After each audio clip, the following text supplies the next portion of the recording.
As of mid-May, 18 Americans are being monitored for hantavirus after being on a cruise ship that departed Argentina.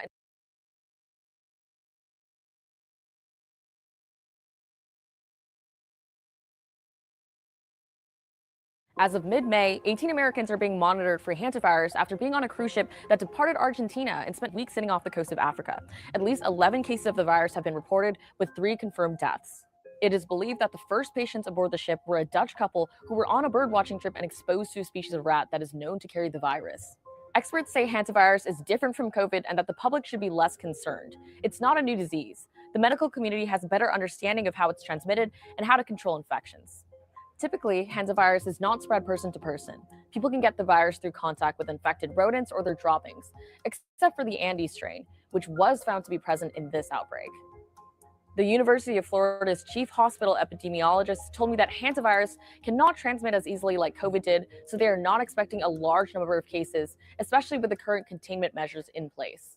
But the U.S. response to the outbreak has raised some concerns. A Georgetown health policy CDC's track record of being at the forefront of viral outbreaks like Ebola and Zika, its response to hantavirus has been disjointed and late. Some policy experts attribute this to some of the Trump administration's actions around public health. At the start of 2025, the Trump administration cut about 10% of the CDC staff. At the start of 2026, the U.S. officially completed its withdrawal from the World Health Organization. Not to mention, the CDC is currently operating without clear leadership. So while health experts agree that hantavirus is not likely to create pandemic-level concerns, it has raised questions about the United States' ability to handle another disease outbreak, one that is far more transmissible than this one.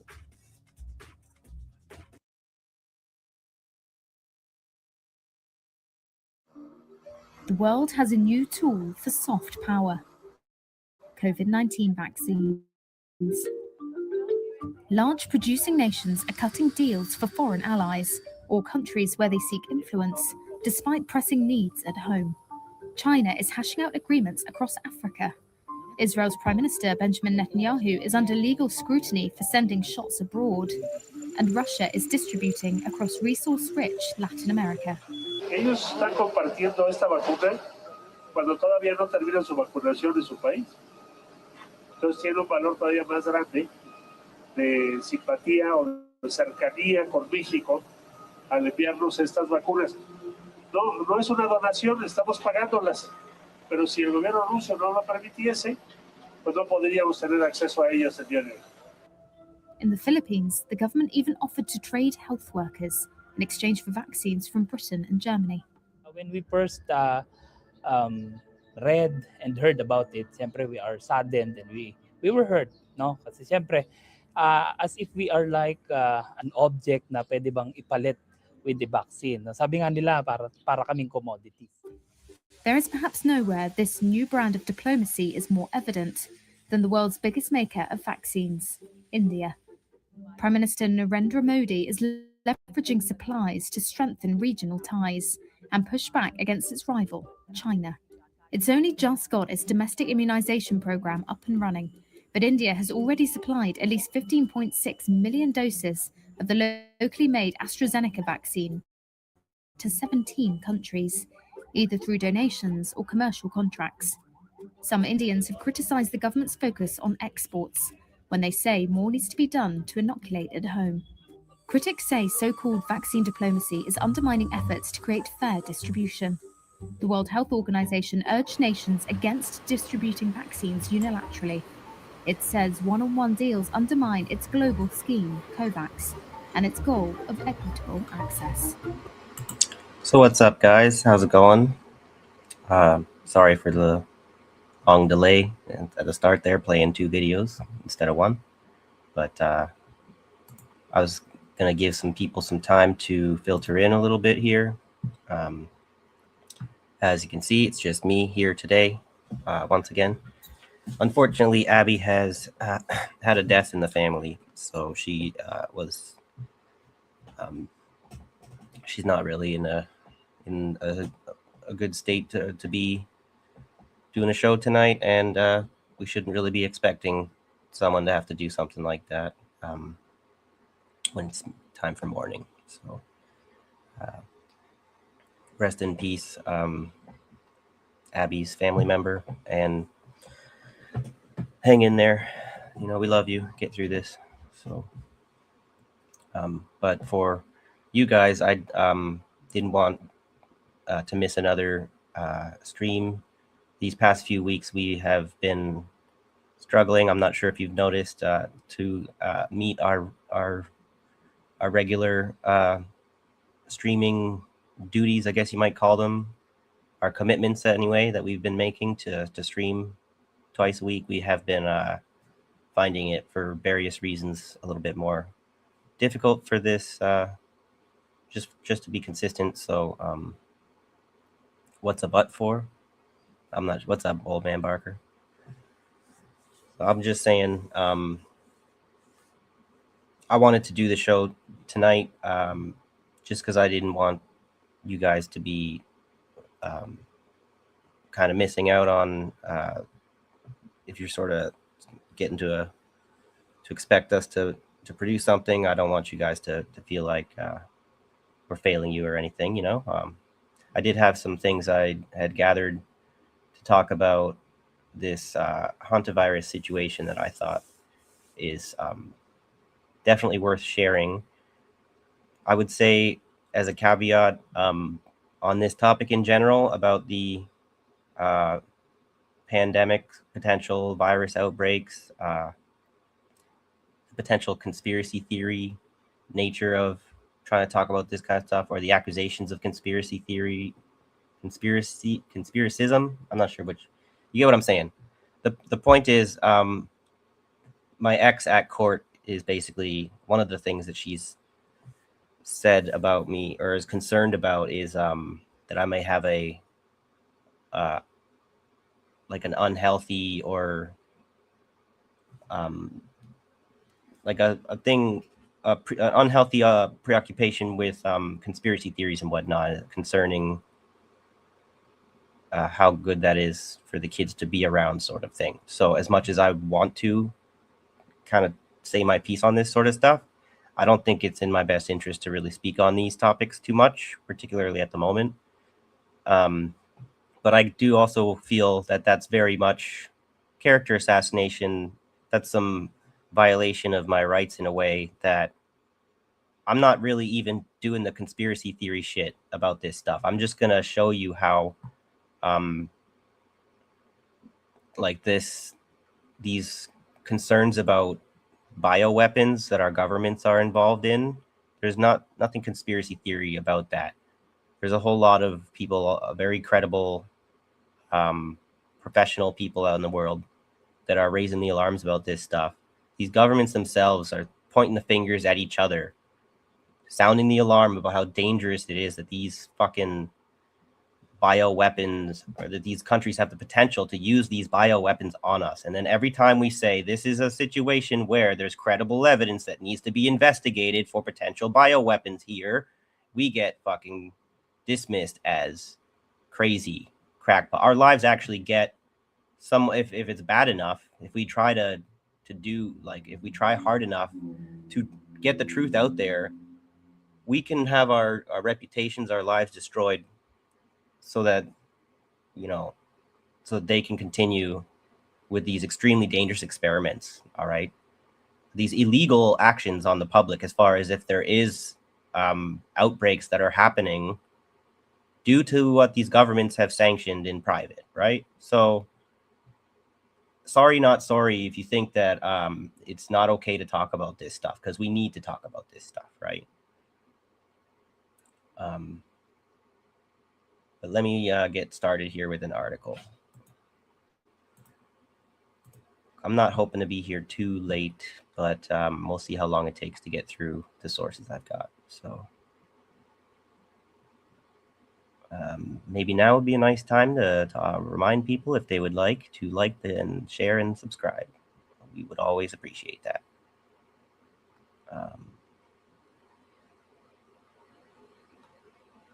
Just got to find my first, the first source.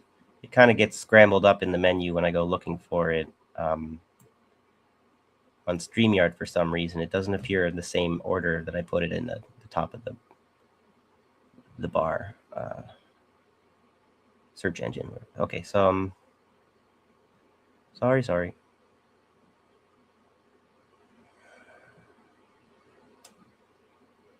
There it is.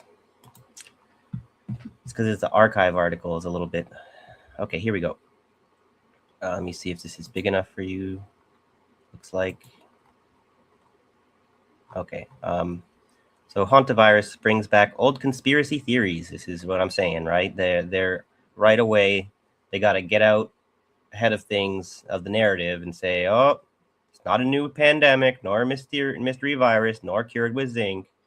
And so then they want to, assert who should you trust or whatever, right? The media. Misinformation surrounding the health crisis on the cruise ship MV Hondius is once again dominating social media and sparking panic about a repeat of the 2020 epidemic. Now, that's not what I'm going to raise the alarm about. That I don't think that there's going to be, that this is like about to expand into the next pandemic, right? What my concern is that they are going to use this this media scare. It's more about like the first video I was sharing. It's more about raising the alarm about how we're not prepared if there is a pandemic that does come next, like COVID or whatever. So we need to use this example as a reason to give even more funding to these, vaccine companies and whatnot. So I'm just saying, like, they're doing this this like they need good reasons, as far as people would, if you want to call it good, as to why to implement these kinds of mass surveillance systems. And this is probably the best leverage that they have over the public, or to get them to be afraid of something that could destroy or wipe out their family, and they will be more willing to accept some kind of fascist health policies. Okay, so let's get into this article from May 8th, 2026, from Jessica Muzo. The hantavirus outbreak on the luxury cruise ship MV Hondius has reignited old hoaxes and conspiracy theories on social media. As with the COVID-19 pandemic in 2020, hordes of misinformation and seemingly serious claims lacking any scientific basis have once again spread around this new outbreak, which is of a completely different scale and nature than the pandemic of 6 years ago. Now, I don't exactly dispute that if you go looking on social media. I have another source here. I think it's from Breitbart or something, and that's much more the tone of where she's accurately. Yeah, it's the hantavirus horror is a new deadly pandemic about to explode, right? And so then that's where you got your freaking what's his name, Dr. Peter McCullough, and the RFK Jr. Worshippers. I don't know if it's more like the followers of RFK Jr. Whatever, the people who got duped by that shit that he was pulling with his children's health defense kind of stuff. Just because they speak out against like corporate, like big pharma or whatever, does not mean that they're actually any better than them. We have to be able to reject Anthony Fauci and RFK Jr. as both of them unscientific. Okay, I know that's hard to do, but for some people. But anyway, so far the World Health Organization has confirmed 8 cases linked to the outbreak, including 3 deaths. And although person-to-person transmission of hantavirus is rare, I'm sure I'm kind of repeating a lot of what you guys maybe heard already, but in case you haven't, the most common route is through contact with rodent droppings. Health authorities are monitoring all passengers on the ship and several dozen people outside the cruise ship who may have come into contact with one of the infected cases. The cruise ship, carrying approximately 150 people, will arrive. So this is probably too old of an article. This is already May 14th. So I don't maybe want to read it too much because it's already kind of out of date. But I kind of wanted to bring it first because of the fact that they're saying, oh, look out for the conspiracy theorists. I'm saying that can be a very, touchy thing as far as character assassination, slander, defamation, actual problems of if there's real conspiracy taking place by the government, whatever. It's like I'll get into it about Bill Gates and Epstein and shit, right? But there is a real problem about a conspiracy around the subject of pandemic preparedness. If you only look at the kinds of things that have been released with the Epstein files. But of course, the average person who's not on the internet enough doesn't even know. My ex didn't. One thing that's upsetting to me, being accused of being a conspiracy theorist with all this information you're always worried about online, whatever. I told her about the Epstein files. I was like, have you heard about these Epstein files they released, whatever? She's like, who's Epstein? She didn't even know about the files. It's like, are you kidding me? You're that detached from the news cycle and everything, from not even the news cycle, but like current events. Like, and then you have the right to say that I'm the one who's dangerous or whatever, because like you clearly not being informed enough makes you incapable of making reasonable medical decisions as far as your children, right? And the whole point of me trying to actually go through this stuff is so that I can have a more informed ability to make medical decisions like that correctly. So let's get into this one, which I found this Substack just the other day. I'd never been following it before. I'm only on Substack recently. I still have to kind of change my habits to go check that site more regularly because I'm not used to it, right? But I've been finding there's a lot more valuable stuff. If you can find the right Substacks to subscribe to, you get much more salient, incredible information than you do from some kind of mainstream media like El País or Le Monde or DW or BBC or CBC or CBS, right? But they want their monopoly on who's the authority on information. So here we go. Viruses as weapons, academic laundering of intelligence, and the 2026 Hanta virus outbreak as live case study. So this guy, I don't know if what happens if I click that. I just want to show you kind of who he is. Sort of shout out to him. Yeah, bad idea. Okay, so he's just like a researcher guy. This article from 6th of May, 2026. Excuse me.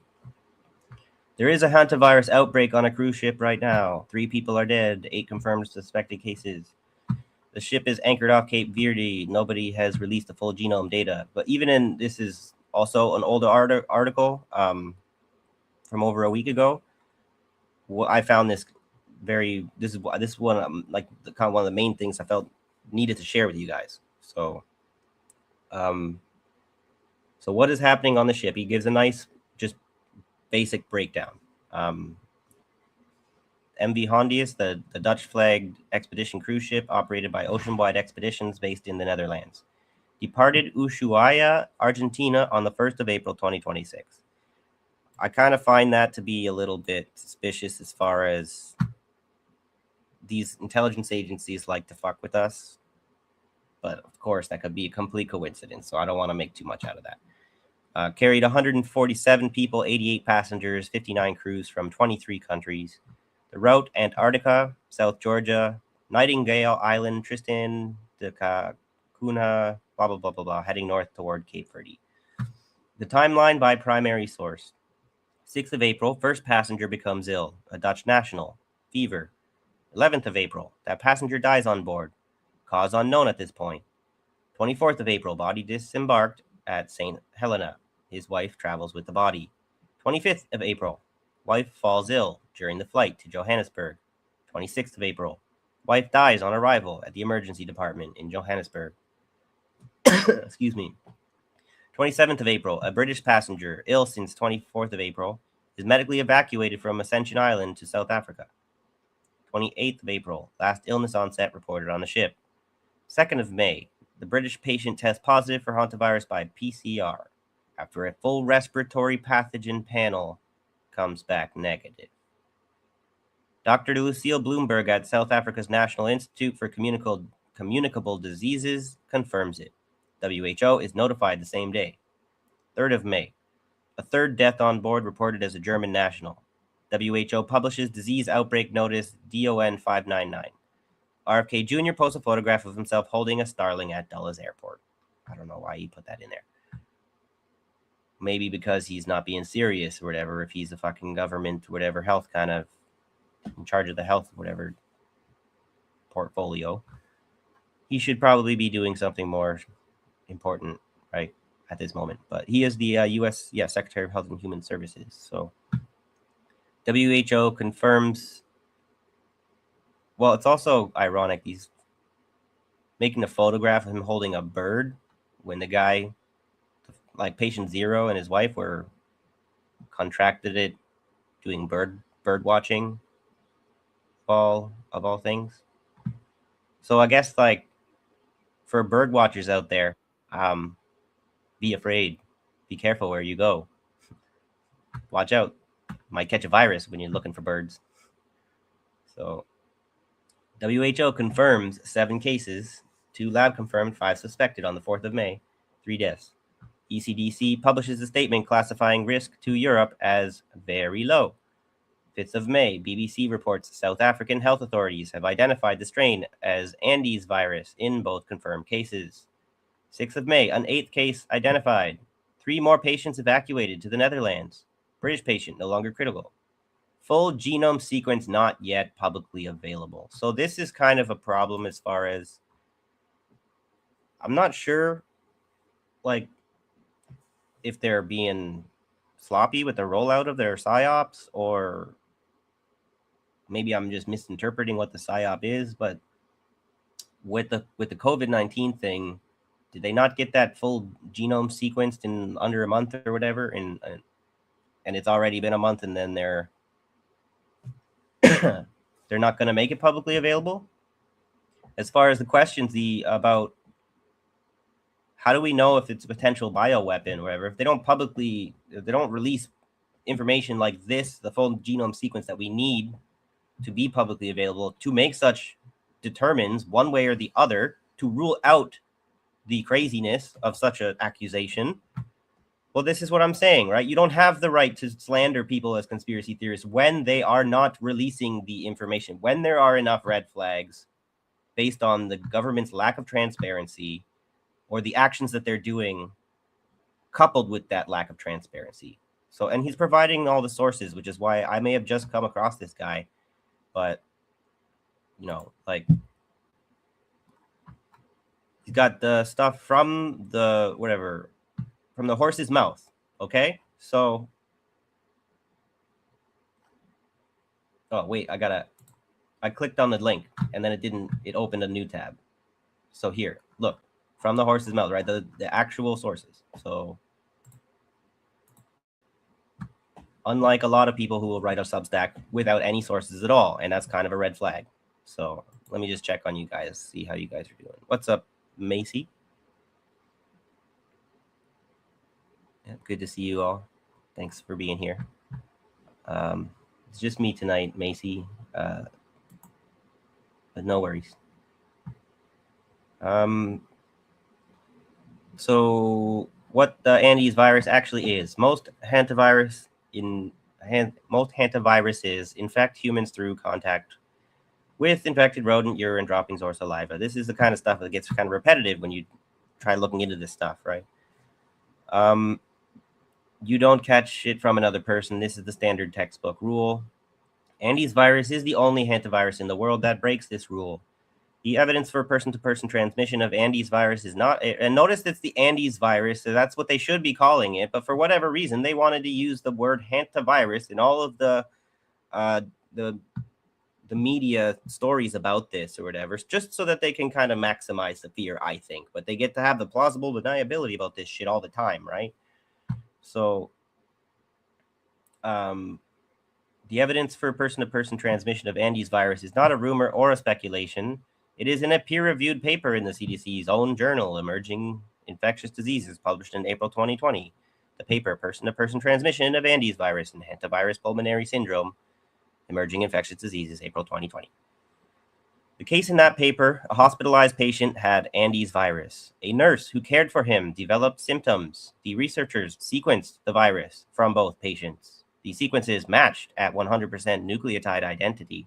The nurse's only documented exposure was that clinical contact. Person-to-person transmission confirmed by genome sequencing. Andes virus kills 35 to 50% of the people it infects. It kills primarily healthy working age adults, not the elderly, not the immunocompromised. This is the opposite pattern for most respiratory infections, which kill at the extremes of age and immune status. Excuse me. Damn smoker's cough. It's not a virus, don't worry. This I found particularly interesting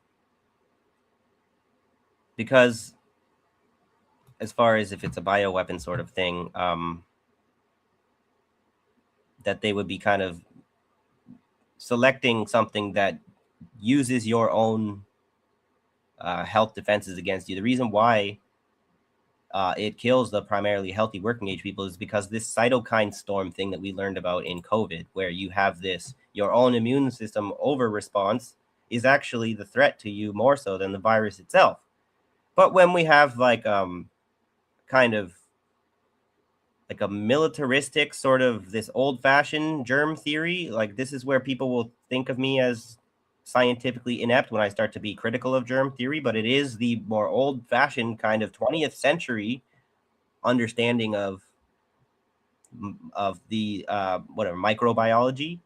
And modern science is actually kind of moving past that now, but we're not really, the public isn't exactly, to catch the public up with this kind of stuff is always difficult, particularly when they don't really want us to know what we will be better for us to know or whatever, but then they will kind of be aware of sort of dangerous procedures that we wouldn't have accepted otherwise, right? Because there's a profit motive here. It's not just about I don't like science or whatever. It's I understand how capitalism distorts and affects the production of science, right? It's not that complicated. If you read anything about like socialist theory of how capitalism works, you recognize that that is a very valid concept about how capitalism is, where science is not its first whatever interest or even last kind of thing. It's not really anywhere in its like science does not matter to capitalists at all, obviously. So only in a way that it might make them money, right? But anyway, what was I saying? I'm not sure here. I kind of went on a little bit of a tangent there. Anyway, I'll just have to get back to the article. Maybe it'll come back to me. So there is no approved vaccine. There is no approved antiviral treatment. It circulates in rodents in southern Argentina, the same region this ship departed from. The largest recent documented outbreak at Puyin, Chubut province, Argentina 2018-19. One super spreader event, a single party. 34 confirmed cases, 11 deaths, 142 contacts quarantined. Source, WHO disease outbreak notice, 23 January 2019. So how states conceal biological weapons programs. This has been going on for a long time, basically, by the way, so it's also very kind of pedantic to have to deal with this fucking, well, don't just trust the government, whatever, when they tell you to be worried about a virus, whatever, and don't trust the people who are saying that the government is ones who are making viruses fucking dangerous, as much as those viruses can potentially be dangerous already to begin with. So before mapping what the science actually shows, you need to understand the institutional context in which that science operates. Yep. United States Program, 1943 to 1969. The U.S. ran an offensive biological weapons program from spring 1943 until President Nixon terminated it by executive order in November 69. This is documented. The National Security Archive holds the declassified records at NSA's archive right there. Over 27 years, the program weaponized 7 biological agents: anthrax, tularemia, brucellosis, Q fever, Venezuelan equine encephalitis virus, botulinum toxin, and staphylococcal enterotoxin B. Aren't these words so much fun to pronounce? It also conducted field tests using simulants on non-consenting civilians. Go figure. These are not allegations. These are in the government's own declassified historical record available from the National Academy of Sciences. And they also, I told in a like I'm not sure how, a while ago, several months back, I reported on a little story that I found digging into some historical materialism stuff. I found that the U.S. is responsible for trying to do this same kind of biological weapons attack on Cuban crops so that their food sovereignty, whatever, security was fucking threatened because of biological warfare, right? So when we're worried about them having nukes and shit, whatever, we really need to also be worried about them having biological weapons and shit, because what do you do when you want to kind of get the upper hand on another country who also has nukes? Oh, guess what? You're going to kind of come at them with a fucking biological or chemical weapon. That's kind of how it works. Sorry, that's imperialism, right? Read a fucking book. You know what people say? So Nixon's November 1969 statement renouncing biological weapons, a primary source, is archived by the State Department. And then there's the Soviets, right? Which I got my Soviet flag here, and I got lots of good things to say about the Soviets from time to time. Just like I got some good things to say about the Chinese communists and a lot of other communist projects around the world. We're not helping progress or whatever the cause of communism. We're not helping socialism be realized if we're incapable of addressing the very real problems and crimes that they committed, basically, right? On their own people and on other people of other nationalities, right? Because that's the kind of shit that undermines communism. When people do this kind of real politic, Cold War, I can do whatever I need to because my enemy is doing the same thing. So if I don't do it, they will. So anything goes. That's not fucking communism, right? But the Soviet Union started with great hope and ended with a whole lot of disappointment, right? And that's called learning a fucking lesson. So on the 2nd of April, 1979, anthrax spores escaped from military compound 19 in Sverdlovsk, USSR, a biological weapons facility. At least 68 people died, all downwind of the facility. Soviet officials told the world it was contaminated meat. They removed all medical records. They maintained that cover story for 12 years. The outbreak's true cause was not confirmed until 1992, when a team led by Matthew Meselson of Harvard conducted an independent investigation after the Soviet Union collapsed. Their findings were published in Science, 18th of November, 1994. The victims' homes and workplaces were all located along a narrow zone extending south from the weapons facility, consistent with an aerosol release, not a food source. The primary archive, the National Security Archives, Sverdlovsk documents. What this demonstrates is that a state can operate a large-scale biological weapons program while simultaneously being a signatory to international law banning it, sustain a cover story through a major accident and mass death, and have that cover story accepted internationally for over a decade. So that right there, that's like fucking mic drop on these motherfuckers who are like, you conspiracy theorists, how dare you talk about the potential lab origins of COVID-19? Are you fucking kidding me? Right?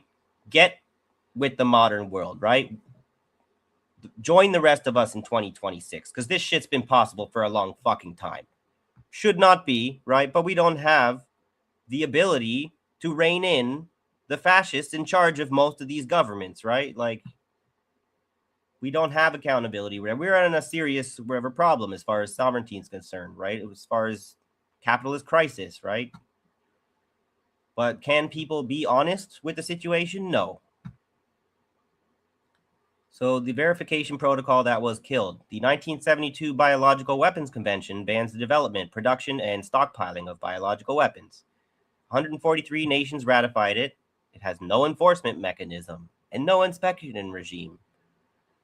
After 6 years of negotiation, a verification protocol was drafted. Mandatory declarations, on-site inspections, an oversight body. In July 2001, the United States withdrew from negotiations. Go figure. John Bolton, then Undersecretary of State for Arms Control, declared the protocol dead and is not going to be resurrected. And so there's the source, an issue in Science and Technology. The stated reason, the Pentagon objected to inspections of U.S. biodefense installations. An interagency team had identified 38 problems with the protocol. So basically, when we're trying to say, can we have access to your facility so we can check to make sure that you're not a bioterrorist? The US said, no, bro, you're not allowed. No, trust me, bro. When you know that what they're doing in Gaza, right, what they're helping Israel do and whatnot, what they're doing all these other conflicts, right, how they're fucking, you look for a genocide and you find the US always, you can't just ignore this kind of stuff, you know. You have to, you're not helping people's mental health issues or their physical health or whatever if you're not able to acknowledge that these people are an abomination, right? And they have way too much power and access to things. And if you let this continue, this is going to be at the very least disastrous for all of us, right? Okay. The result, there is still no verification mechanism. No country's biological research facilities are subject to international inspection. Any state can run any biological program it chooses. Inside facilities, it labels bio-defense. You know, people were all pissed off with Pete Hegseth for renaming the Defense Department to the War Department. Well, I really don't have a problem with that because I always kind of had an issue with the armies acting like their purpose is for defense. When what they're trained to do is mass murder. That's what an army does. So, how peer-reviewed papers can carry weapons information. This section documents a specific pattern, dual-use research, science with both legitimate defensive value and clear offensive application, repeatedly published in full in top-tier journals with the weapons relevant information intact. If you doubt this, just look at fucking drones, okay? Very much a domestic commercial technology that was dual-use research. It was as much beneficial to the military people who wanted to see the technology develop as it was to all the kids who wanted to play with them, right? All the grown adults and shit too. Each case below is a real paper with a real URL. This is important. Each case of the peer-reviewed papers that anyone can publicly access, and with the right tools and the right intelligence, right? They can build their own fucking weapons of bioweapon. Like, seriously. Okay, mousepox and immune system suppression 2001. In February 2001, Australian researchers published a paper describing how they had accidentally created a mousepox virus. Accidentally, sure. Lethal even to vaccinated mice. They had inserted the gene for interleukin-4, a molecule that regulates immune responses, into the virus. Instead of acting as a contraceptive vaccine vehicle as intended, the modified virus suppressed the animal's cellular immunity entirely and killed all infected animals within 9 days, including vaccinated ones. The paper was published in the Journal of Virology. Ken Alibek, former second in command of the Soviet civilian biological weapons program, commented publicly, "It's a good way to show how to alter smallpox to make it more virulent." U.S. virologist Mark Buller then built on this work and produced a mousepox strain so lethal it killed all infected mice, even those that had been both vaccinated and treated with antiviral drugs. The 1918 flu that was rebuilt in a laboratory in 2005. The influenza pandemic of 1918-19 killed between 20 and 50 million people, as far as what's been reported. In July 2005, CDC microbiologist Terence Tumpy reconstructed the complete live 1918 virus in a secure laboratory using reverse genetics. The work was approved by NIAID and the CDC director. The paper was published in Science in October 2005. CDC's own account of this is in their archive. The virus that killed 50 million people was rebuilt in a government laboratory with published methodology. This is ridiculous, but you know, I'm the crazy one. Go ahead, you know.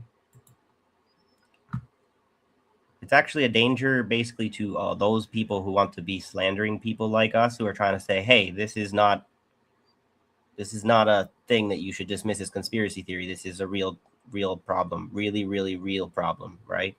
You put yourself and your loved ones at risk when you decide not to listen to people like me, okay? whistleblowers are basically, I'm not even going to call myself a whistleblower in this, whatever. I'm just saying people are in a kind of general way. We're trying to blow the whistle here. And if you want to understand the importance of a whistleblower, have fun living in a society where they're not allowed to exist. Then you'll understand whatever. You'll be missing the thing that you took for granted. Okay.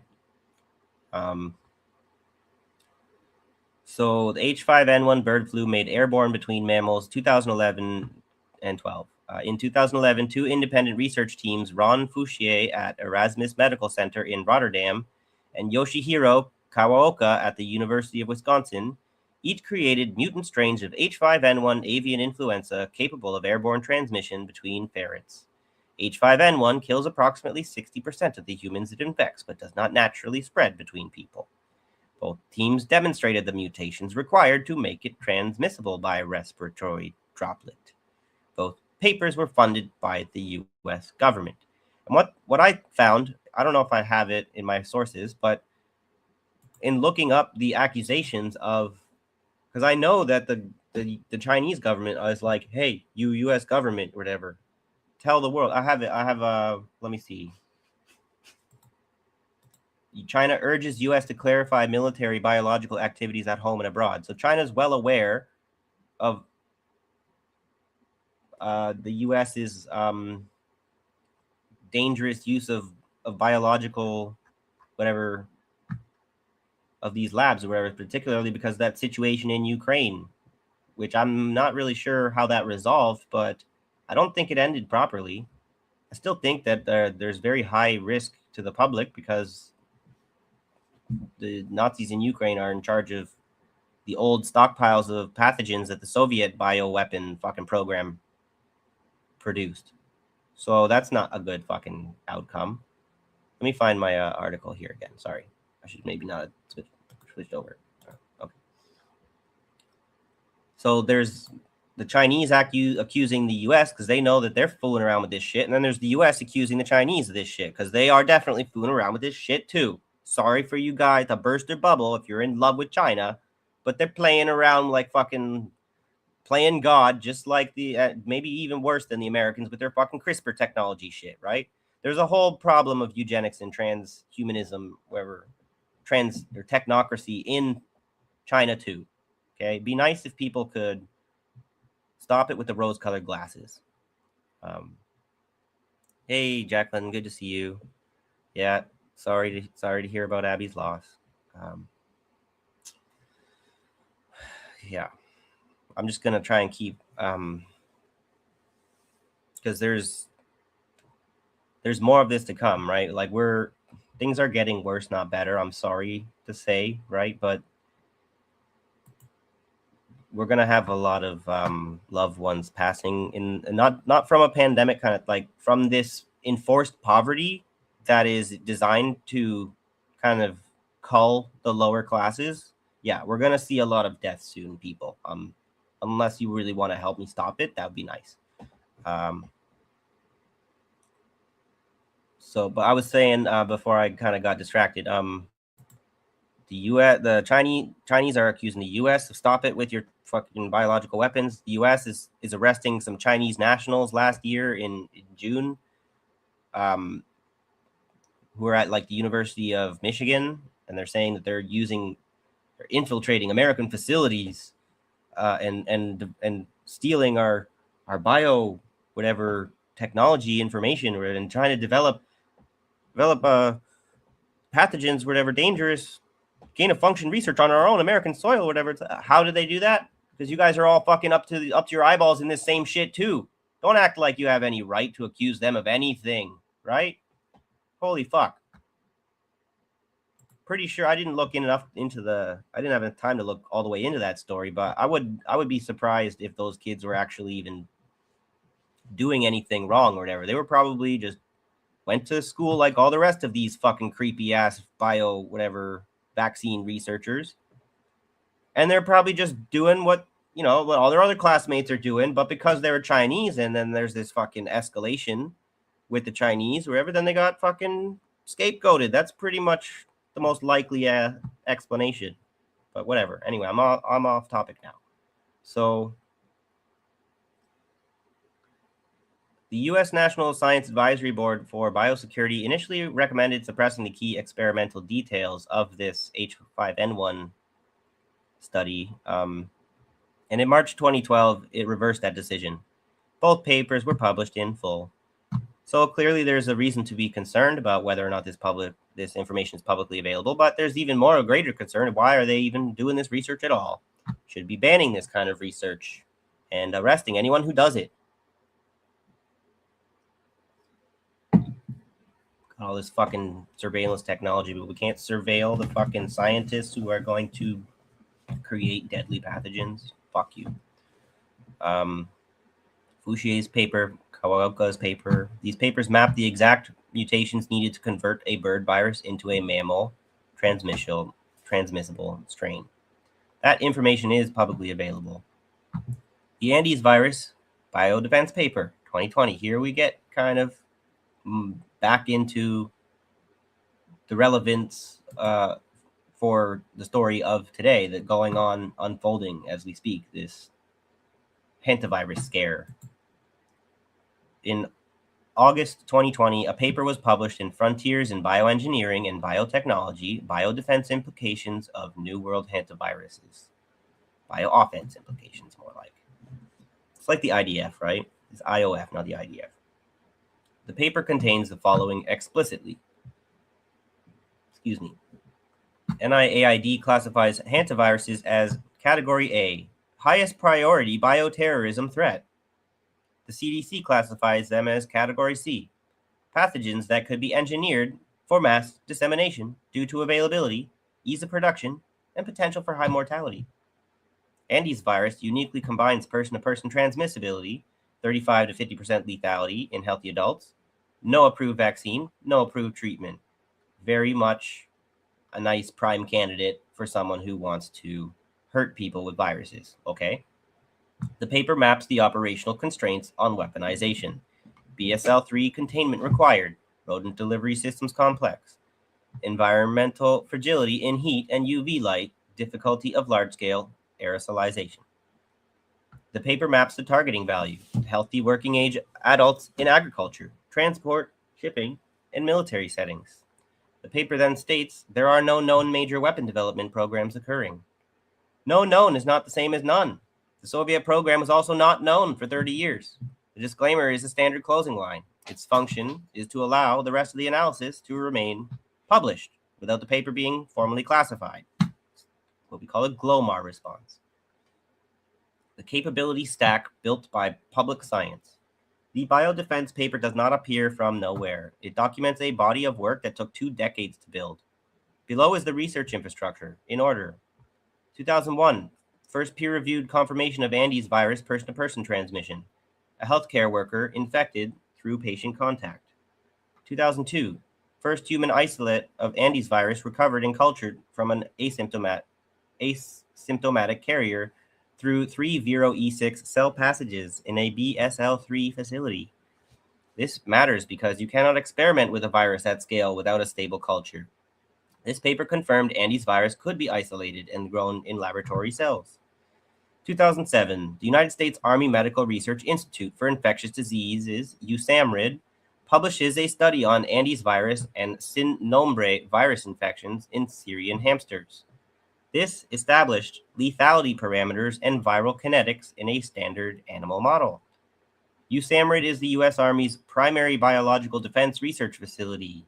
It is located at Fort Detrick, Maryland, the same installation that ran the U.S. offensive bioweapons program before 1969. Its presence in the Andes virus literature is documented and attributed. In 2012, the Public Health Agency of Canada and NIAID's Rocky Mountain Laboratories published the first mini-genome system for Andes virus.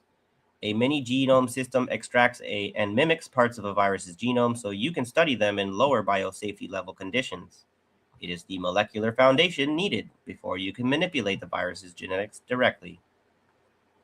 2023, a paper in Emerging Infectious Diseases maps the specific mutations in Andes virus that are associated with increased virulence in hamster models directly connecting genome changes to disease outcomes. 2025, a paper published in PLOS Pathogens examines the genomic stability of Andes virus following successive passage experiments in hamsters. It finds that the virus remains stable across passages, which is necessary information for both vaccine development and, in a different frame, for understanding how the virus would behave during serial transmission between hosts. February 2026, 2 months before the MV Hondius departed Ushuaia, a paper was published mapping the molecular structure of the Andes virus entry protein, the part of the virus that allows it to attach to and enter human cells at near atomic resolution. This sequence isolation culture animal models, mini genome system, passage experiments, mutation mapping, entry protein structure is the complete technical capability stack. I don't really have the technical know-how to really know that for sure, right? But I'm sure if you ask an expert in the field, they can confirm or deny that statement. It is documented, it is attributed, it is in the public record. Any institution with BSL-3 laboratory access, and this literature could, in principle, work with live Andes virus. So let me just check on you guys, make sure I haven't lost sound or anything. So it seems like you guys are all still here. Good. Yeah, there are likely biolabs in every country. This is a thing about my country is one of the good ones, yours is one of the bad ones. I think this is very clear indication that nationalism is a big problem too, right? Because we got this like Chinese communism or socialism with nationalist characteristics, or with Chinese characteristics, it's kind of a get out of jail free card for them. Like, we're building the country. That's why we're building socialism, because we're building the country. Like, are you building socialism or are you building the country? Because maybe there is a point where you can't do two at the same, like both at once. You might have to pick one or the other. So, and with the Soviet Union too, there was like the socialism in one country, and it's kind of this tension with the anarchists who are like, let's reject nationalism. This is stupid. And then the socialists were like, let's make use of it. Let's be opportunistic, even though we kind of talk shit about opportunism all the time. So there's this thing about let's make use of religion, and let's make use of nationalism, and let's make use of capitalism or whatever. And somehow eventually we're going to put an end to it, but we find it useful to us.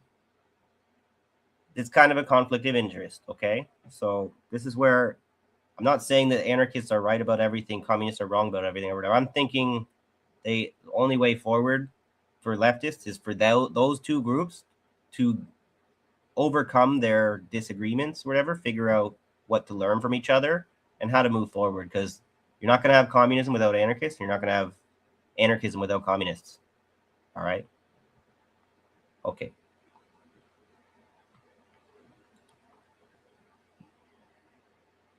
Sorry, you're just going to have to take a look at some of your comments there. Yeah, let's make some reduction of function. I don't know, that might be a dangerous even kind of, because then you take away, like viruses actually, we have a lot of them in our bodies that are not bad for us, wherever, that our bodies have kind of adapted. It's kind of, I learned viruses, we wouldn't be born without viruses in the process of our fetal development. That's a crazy ass thing to learn, but it's true. You'd have thought if the first patient died of unknown causes, they wouldn't have let the wife anywhere near the body unless the man caught whatever it was before he got on the ship. This is the thing about this particular Andes virus. You can't necessarily blame the people for catching it or whatever. It's more like, now that we know that there's been this outbreak or whatever, we do have to do the whole thing about being careful or whatever, but it's got such a long incubation period and everything. They probably caught it a long time ago together, and there was no chance of them knowing they had it before they were already passing it to other people. So viral infection is real, but artificially, like viruses that have been manipulated by human science are very real too, right? And their threat to us is just as real. It's a different type of threat, but it's a similar kind of threat, potentially a bigger threat, because we have the ability to change these viruses to make them dangerous in a way that that nature has not made them as of yet.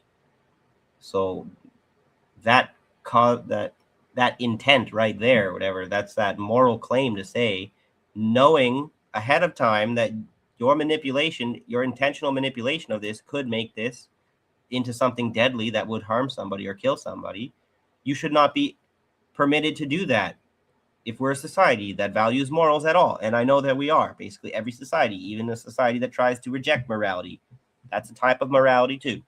You just can't get around morality, right? It's just a necessary thing. So I'm going to quit kind of just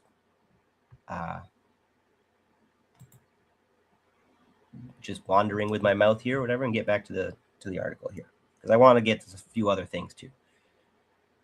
The U.S.-Ukraine laboratory program. I just wanted to read this one in full because I don't even know. Probably still got a long ways to go. But I'm hoping you guys are finding this to be valuable. I thought this is a good article to share with you guys. So let me know. I can maybe take this banner down. I don't have a video playing. Let me know if you guys are appreciating this content, or if you'd like me to move on, because your feedback is important to us. Okay.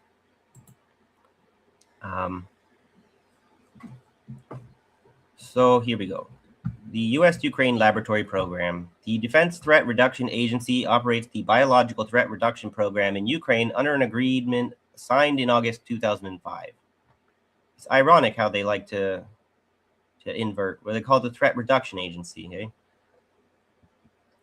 So this expanded the Nunn-Lugar Cooperative Threat Reduction Program, which was originally designed to secure Soviet-era weapons of mass destruction after 1991.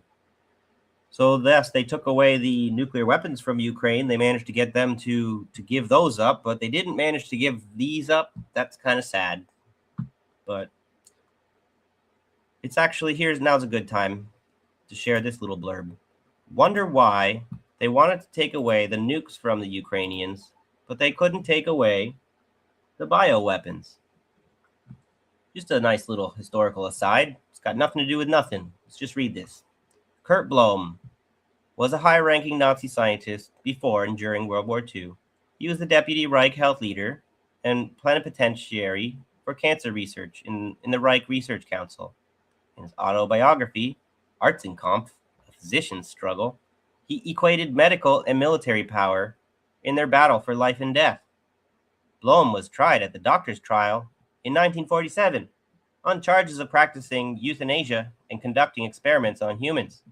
He only admitted that he had been ordered in 1943 to experiment with plague vaccines on concentration camp prisoners. In reality, starting in 1943, he assumed responsibility for all research into biological warfare sponsored by the Wehrmacht and the SS. Blom was acquitted, mainly due to the intervention of the United States, as his earlier admissions were well known. It was generally accepted that he had indeed participated in chemical and biological warfare experiments on concentration camp inmates.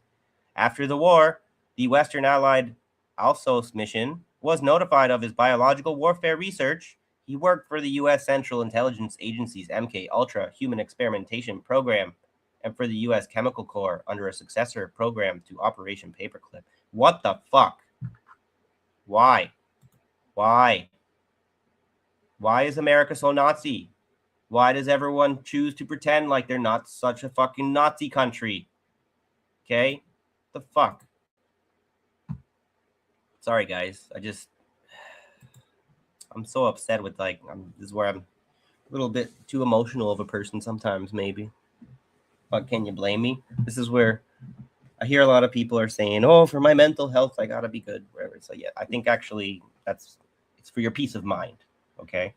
Because robust mental health means that when we're experiencing this kind of depravity, that this loss of control of our own societies to these fucking psychopaths, the correct mental health response is not to retreat into peace of mind. We are supposed to be pissed off. We are supposed to be depressed about this shit. Stop trying to medicate people or whatever and start fucking taking care of the problem so that we don't even need to be medicated. You shouldn't even have to be fucking arguing with people that these people should be locked up for this shit, right? But you got to have respect for the scientists, and you have to have disrespect for the people who didn't finish school, right? So the Pentagon's own fact sheet published 10th of March 2022 states the BTRP has supported 46 laboratories, facilities, and diagnostic sites in Ukraine. Since 2005, the program assisted in converting former Soviet biological weapons research facilities to support detection and diagnostic capabilities. The DTRA Ukraine fact sheet states that the program sponsored no gain-of-function research and no human experimentation. Sure. The Arms Control Association, reporting in 2005 as the agreement was signed, noted that among the Ukrainian facilities intended to receive upgrades were those formerly part of the Soviet era anti-plague network, facilities that continue to store libraries of naturally occurring pathogens. What this establishes is that the U.S. government has direct institutional relationships with former Soviet biological research infrastructure through a program that includes pathogen security, outbreak detection, and diagnostic capability. The program's stated purpose is peaceful. The same infrastructure, former bioweapons facilities converted to diagnostic labs, exists and is funded by the Pentagon.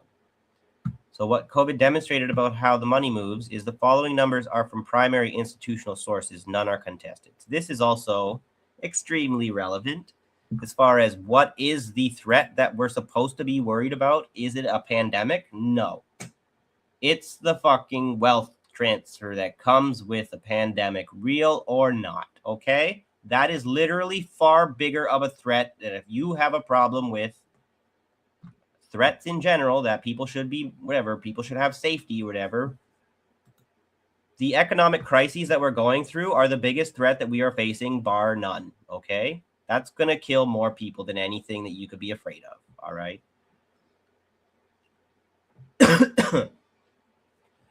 So the extraction event in March 2020. On 18th of March 2020, hedge fund manager Bill Ackman, I don't know why my fucking nose is so itchy or whatever, but fuck. On 18th of March 2020, hedge fund manager Bill Ackman appeared on CNBC, told the anchor hell is coming, and urged the U.S. government to shut down the entire economy for 30 days to contain COVID-19. The interview moved markets. The S&P 500 fell. Ackman had spent approximately $27 million on credit default swaps, financial instruments that pay out when corporate debt collapses, before going on television. He exited those positions on 23rd of March 2020. His return, $2.6 billion, a 95,000% return in 30 days. This is documented in his own firm's public statements. This is relevant when we get to the bit about Epstein and Bill Gates and the pandemic preparedness shit. And so when you do insider trading, you can make 95,000% returns, right? When you don't do insider trading, it's virtually impossible to be that fucking good at making money, okay? Ackman was not alone. Bloomberg reported short sellers made $51.3 billion in market-to-market. I think there's a spelling error. Market-to-market profits in the 7 trading days following the 24th of February 2020. The headline, short sellers made over $50 billion during coronavirus sell-off. What happened to everyone else? Well, short sellers extracted $51 billion in 7 days. 1.2 million jobs were permanently destroyed in the second quarter of 2020 alone. UK small businesses lost £126.6 billion. That's right, capitalism is in internal civil war between capitalists as much as it is a war against the working class. Be nice if capitalists would fucking wake up to that shit. Global e-commerce revenue grew 19% in 2020 and a further 22% in 2021, accelerating the consolidation of digital retail at the direct expense of physical independent businesses, which is also very bad for our health, right? Now that you can get everything online, right? You don't even have to leave your fucking house to go for a walk to the store. Good for you. The vaccine contract structure.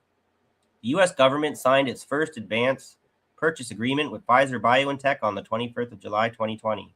$1.95 billion for 100 million doses, with an option for up to 500 million additional doses. This was before any clinical trial results. The agreement was guaranteed regardless of regulatory income. You know, the poor people, the food banks, we could use a little bit more money. Just saying. You don't have to give it all to the vaccine companies. A retrospective study in the BMJ published February 2023 calculated the total U.S. public investment in mRNA COVID-19 vaccines at $31.9 billion, of which $29.2 billion, 92%, was spent on purchasing doses, not on the research itself, because that's not important, right? The companies received guaranteed revenue before the vaccines were approved. European advanced purchase agreements. The EU signed contracts worth at least 93 billion euros on COVID-19 vaccines on behalf of member states. The contracts were signed behind closed doors.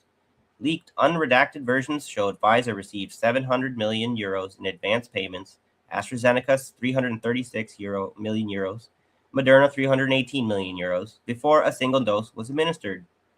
Total vaccine profits: Pfizer, BioNTech, Moderna, and Sinovac made $90 billion in combined profits on COVID-19 vaccines in 2021 and 2022. The billionaire wealth transfer.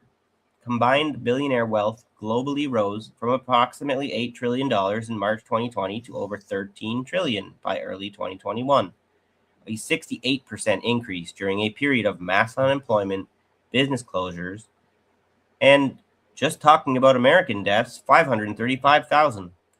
Oxfam reported that the 10 richest men in the world doubled their fortunes during the pandemic, from 700 billion to 1.5 trillion, while the incomes of 99% of humanity fell, which didn't impact people's health at all. A new billionaire was created every 26 hours. Amazon's net sales rose from 280 billion in 2019 to 386 billion in 2020, a 38% increase in 1 year. As lockdowns closed competitors and shifted consumption online. A peer-reviewed study in health economics documented a pattern the authors called excess profits. All profits are excess. But companies operating digitally exploited the lockdown, forced closure of physical competitors to capture permanent market share. I feel like that's a really bad fucking word for what those authors are talking about. You gotta come up with a better fucking term than that. But people who are not anti-capitalist somehow dance around terms, or don't know how to come up with good terms or something. So Naomi Klein documented this mechanism. This is the fucking wife of this Abby Lewis NDP motherfucker, social democrat. So grain of salt, but I'm sure that this book she published is probably worth reading. Crisis as cover for permanent structural transfer of wealth. She wrote that 20 years ago in the Shock Doctrine. The framework: a population disrupting shock creates disorientation. Disorientation suspends resistance. Structural changes that would normally be blocked happen in the window before people regroup. Klein applied it to Chile, Iraq, and New Orleans. COVID applied it at a global scale. Applying the frame to the MV Hondius. No one has claimed responsibility for this outbreak. No sequencing data is public, but there are unignorable structural features to the outbreak that would also be consistent with a deliberate transmission study. Closed population, 147 people on a ship. Defined exposure universe. Every contact traceable. This is the ideal study design for measuring secondary transmission rates in real conditions. Convenient. Far cleaner than community outbreaks where you cannot track every exposure. Natural cover. The ship departed Ushuaia, Argentina. Andes virus circulates naturally in rodents in southern Argentina. Any cluster of cases on a ship that visited that region has a built-in plausible natural explanation that will be investigated first, slowing the timeline to alternative hypotheses. I also have a little bit of a hypothesis that it is to the benefit of the West, of the failing capitalist order, imperialist, whatever, old world order, that they want the white North to be afraid of the global South. Okay, the white Northwest they want to see this potential threat of contagion and transmission from the black and brown people to the south of them, whatever, and so they have to come up with all these reasons to keep them separate. Okay, probably a factor. The precise transmission data, the precise information that does not yet exist in the public literature is the rate of person-to-person transmission of Andes virus in real-world conditions at scale, outside a household or healthcare setting. The MV Hondius outbreak is generating exactly that data, right? The kind of experiment you're not allowed to do because it's illegal. Just saying. Not saying that I know for a fact that this is an engineered virus. I'm just saying we don't know for a fact that it's not. And so there's a whole need for investigation there, not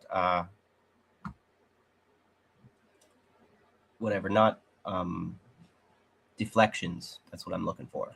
So sequencing delay. As of the 6th of May, 2026, the full genome is not publicly available. Full sequencing would reveal whether the virus is a known wild-type strain or carries unusual mutations. The absence of published sequence data is the central evidentiary gap. That would be the missing smoking gun. Institutional reassurance pace. WHO, ECDC, and national health agencies have all issued statements classifying risk as very low or contained before sequencing is complete, before epidemiological reconstruction is finished, and before passenger exposure histories have been publicly documented. Now, I tend to agree with these statements that the health agencies are saying that the risk is very low to the public. But this article, this makes a good point.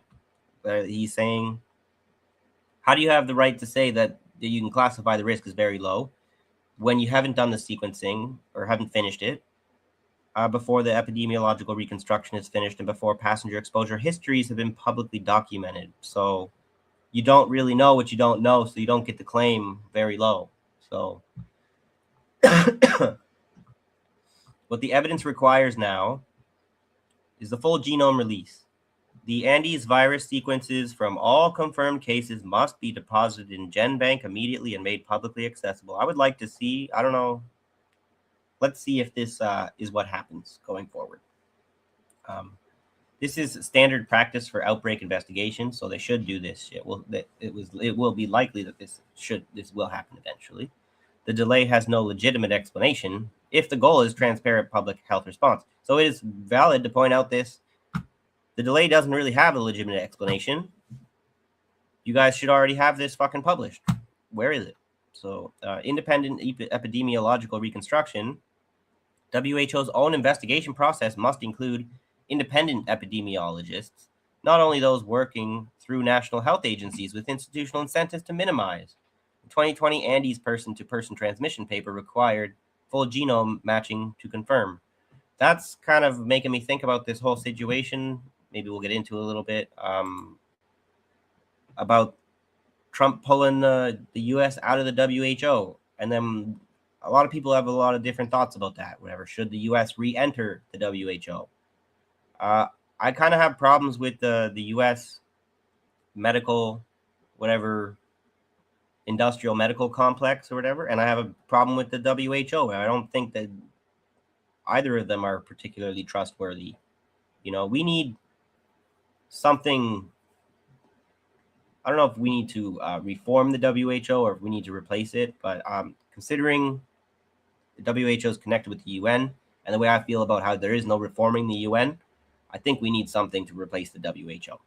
Okay, but that doesn't really make me feel very comfortable. That I sort of feel like it seems like I'm sort of siding with the Trump administration, who's saying fuck the WHO. You just have to understand how corrupt or whatever. Like the fact that the WHO is handing glove with fucking the Gavi, the Bill Gates or whatever vaccine foundation and everything. We should all be very concerned about the WHO. Right? We can't leave that to the right wingers to be the only ones who are correct to identify that the WHO is a problem. It just comes down to like this one world government problem, right? Because you give the UN actual authority over other of all these sovereign nations or whatnot, then you could make the argument that you've given them the one world government that people are worried about, right? But if we don't do something like that, you have the one world government of America, right? The American hegemony, where there any kind of thing like global agreement that needs to be made, like put an end to that genocide over there, can't happen because we're saying the sovereignty of nations is more important than the enforcement of international law, right? That's a very complex issue. But back to this article here.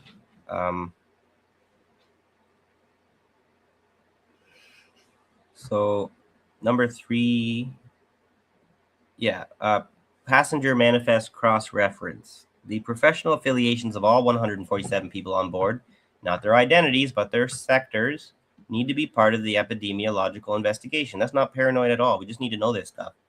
Whether any passengers were affiliated with pharmaceutical, biodefense, or research institutions is relevant to establishing whether the ship was selected as a setting. BWC Article 5 consultation. Under Article 5 of the Biological Weapons Convention, any state party that suspects another of violating the treaty can submit a formal complaint to the UN Security Council. No state has done this yet. Well, what does complaining to the UN Security Council ever get anybody? That's what I'm saying, right? These fucking corrupt bodies, international bodies that we put all our hopes, or all of our eggs into the one basket, whatever, and then you drop the whole fucking basket. So, given the Andes virus capability stack documented above and the absence of genome data, a formal consultation would be proportionate. And sequence comparison to published literature. When the genome is released, it needs to be compared against the 2023 and 2025 passage experiment papers that map specific mutations to increase virulence. If the outbreak strain carries any of those mutations, the question of origin becomes immediately more serious. So we basically know how to find out if it's bioweapons or not, and the lack of transparency from the government confirms that we have every right to be concerned, okay? That was the main message that I'm trying to carry forward with that article. I hope you guys enjoyed that. Hey, Chris, what's up? And Lance, you're alive. Welcome back. Moderna made a hantavirus vaccine about 10 years ago for a disease with only 100,000 cases per year. Yeah, and I saw that the range is between 10,000 and 100,000 cases per year. So that's a massive fucking range. And how many people are on the planet? Whatever, over 9 billion or whatever at this point. So do the math for me. I'm not good enough at that. Whatever, 9 billion, 10,000 of 9 billion is what? Or even 100,000 of 9 billion is what? So, and of all of those hantavirus, those 100,000 cases, whatever, only one of these is this Andes virus, where the human-to-human transmission is even possible. So, definitely, you should not be worried about this becoming the next pandemic. You should still be worried about pharmaceutical companies and governments, whatever, and capitalism and imperialism. Is it theoretically possible to set up a biolab on a ship so that it would be at sea and not subject to national or international law regarding bioweapons? Sounds like it's probably possible to me, Jack, but maybe that would be more dangerous. Like, sounds like it's a little more risky, at least, right? But one thing I was hearing, I forget who was reporting it or whatever, the Israelis built like a secret base, military base in Iraq without informing the Iraqi government and whatnot. And I think it got like attacked in this Iran US war. So they definitely got secret bases all over the place, wherever. And a bioweapon, whatever facility, definitely one of the places that need to be secret, whatever. So, but anyways, let's see where else to go to with this. Okay.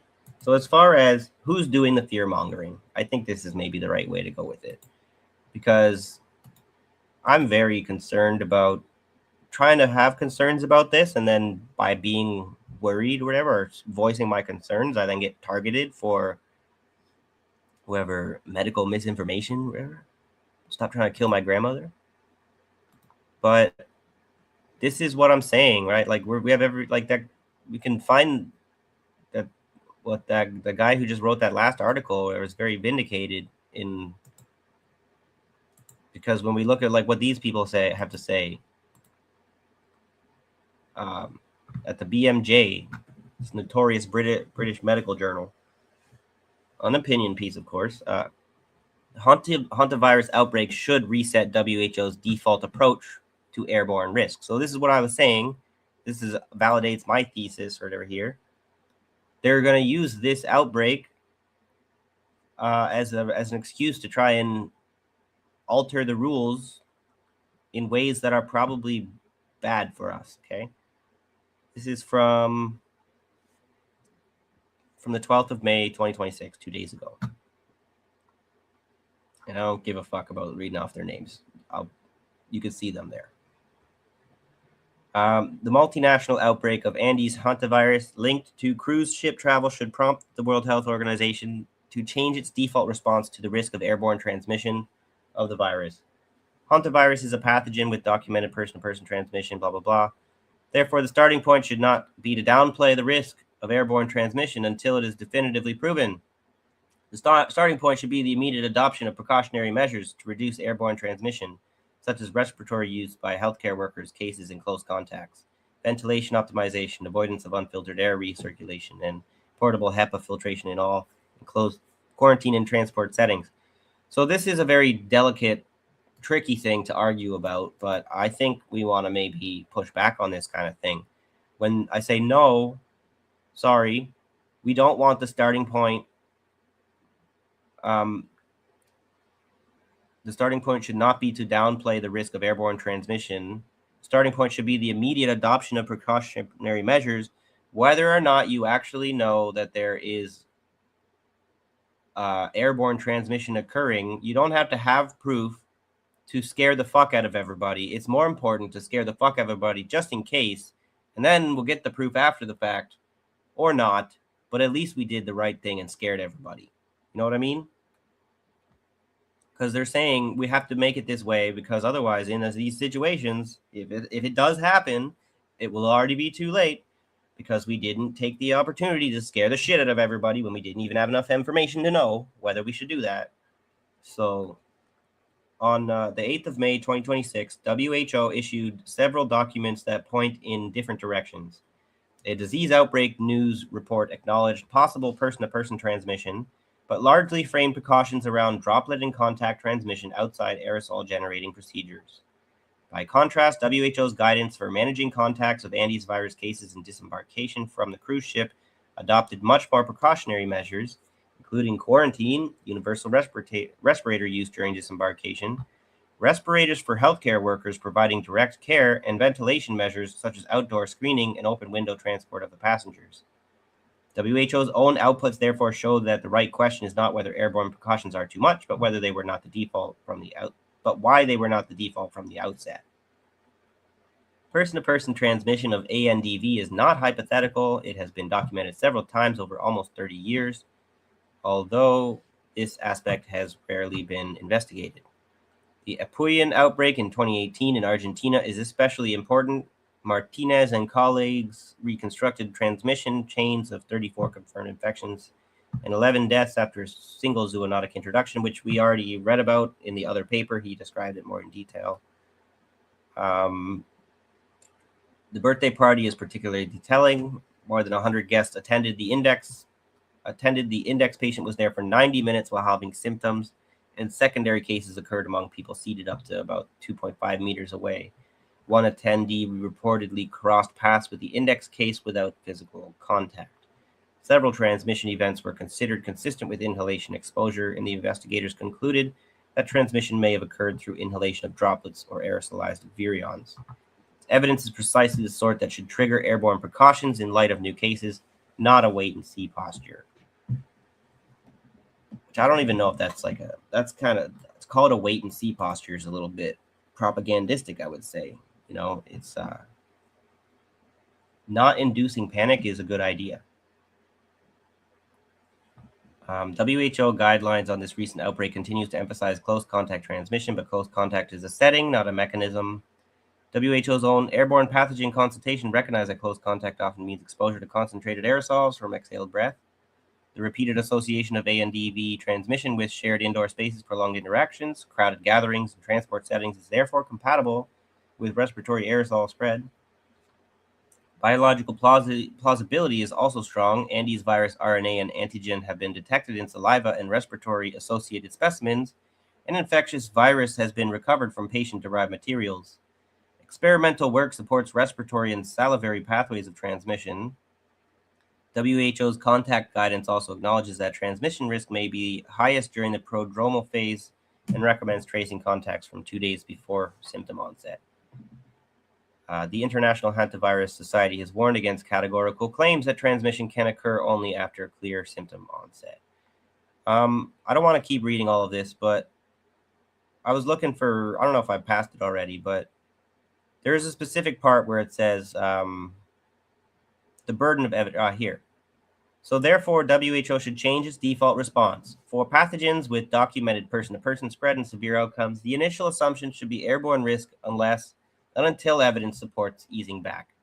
The burden of proof should not be on those arguing for caution. It should be on those arguing to relax it. This right here, it sounds really good, okay, but it's actually really bad. They're trying to reverse the classic way that burden of proof has always been assigned. So the burden of proof is with the ones trying to make the claim. And what they're trying to do is they're trying to say that the burden of proof should be on the other party. Okay, so I was talking about this with the AI. Okay, I know everyone says don't learn anything from AI. You can learn things with AI. You maybe shouldn't learn from it. It's not exactly a teacher, but so let me just share with you this, whatever, from the frickin' AI. So that you guys, so we can as human beings discuss whether or not the AI is being fair or accurate in this instance or whatever, okay? Have a little fun with me, why not? Let's see if you guys side with the AI or if you're just going to be ideologically against it, because I think it's correct in this instance. The burden of proof should not be on those arguing for caution. It should be on those arguing to relax it. Is it fair and accurate to claim that this statement is an attempt to invert the standard of the burden of proof invert the standard that the burden of proof rests on those making the claims? This is a fair and accurate observation, but with one important qualification.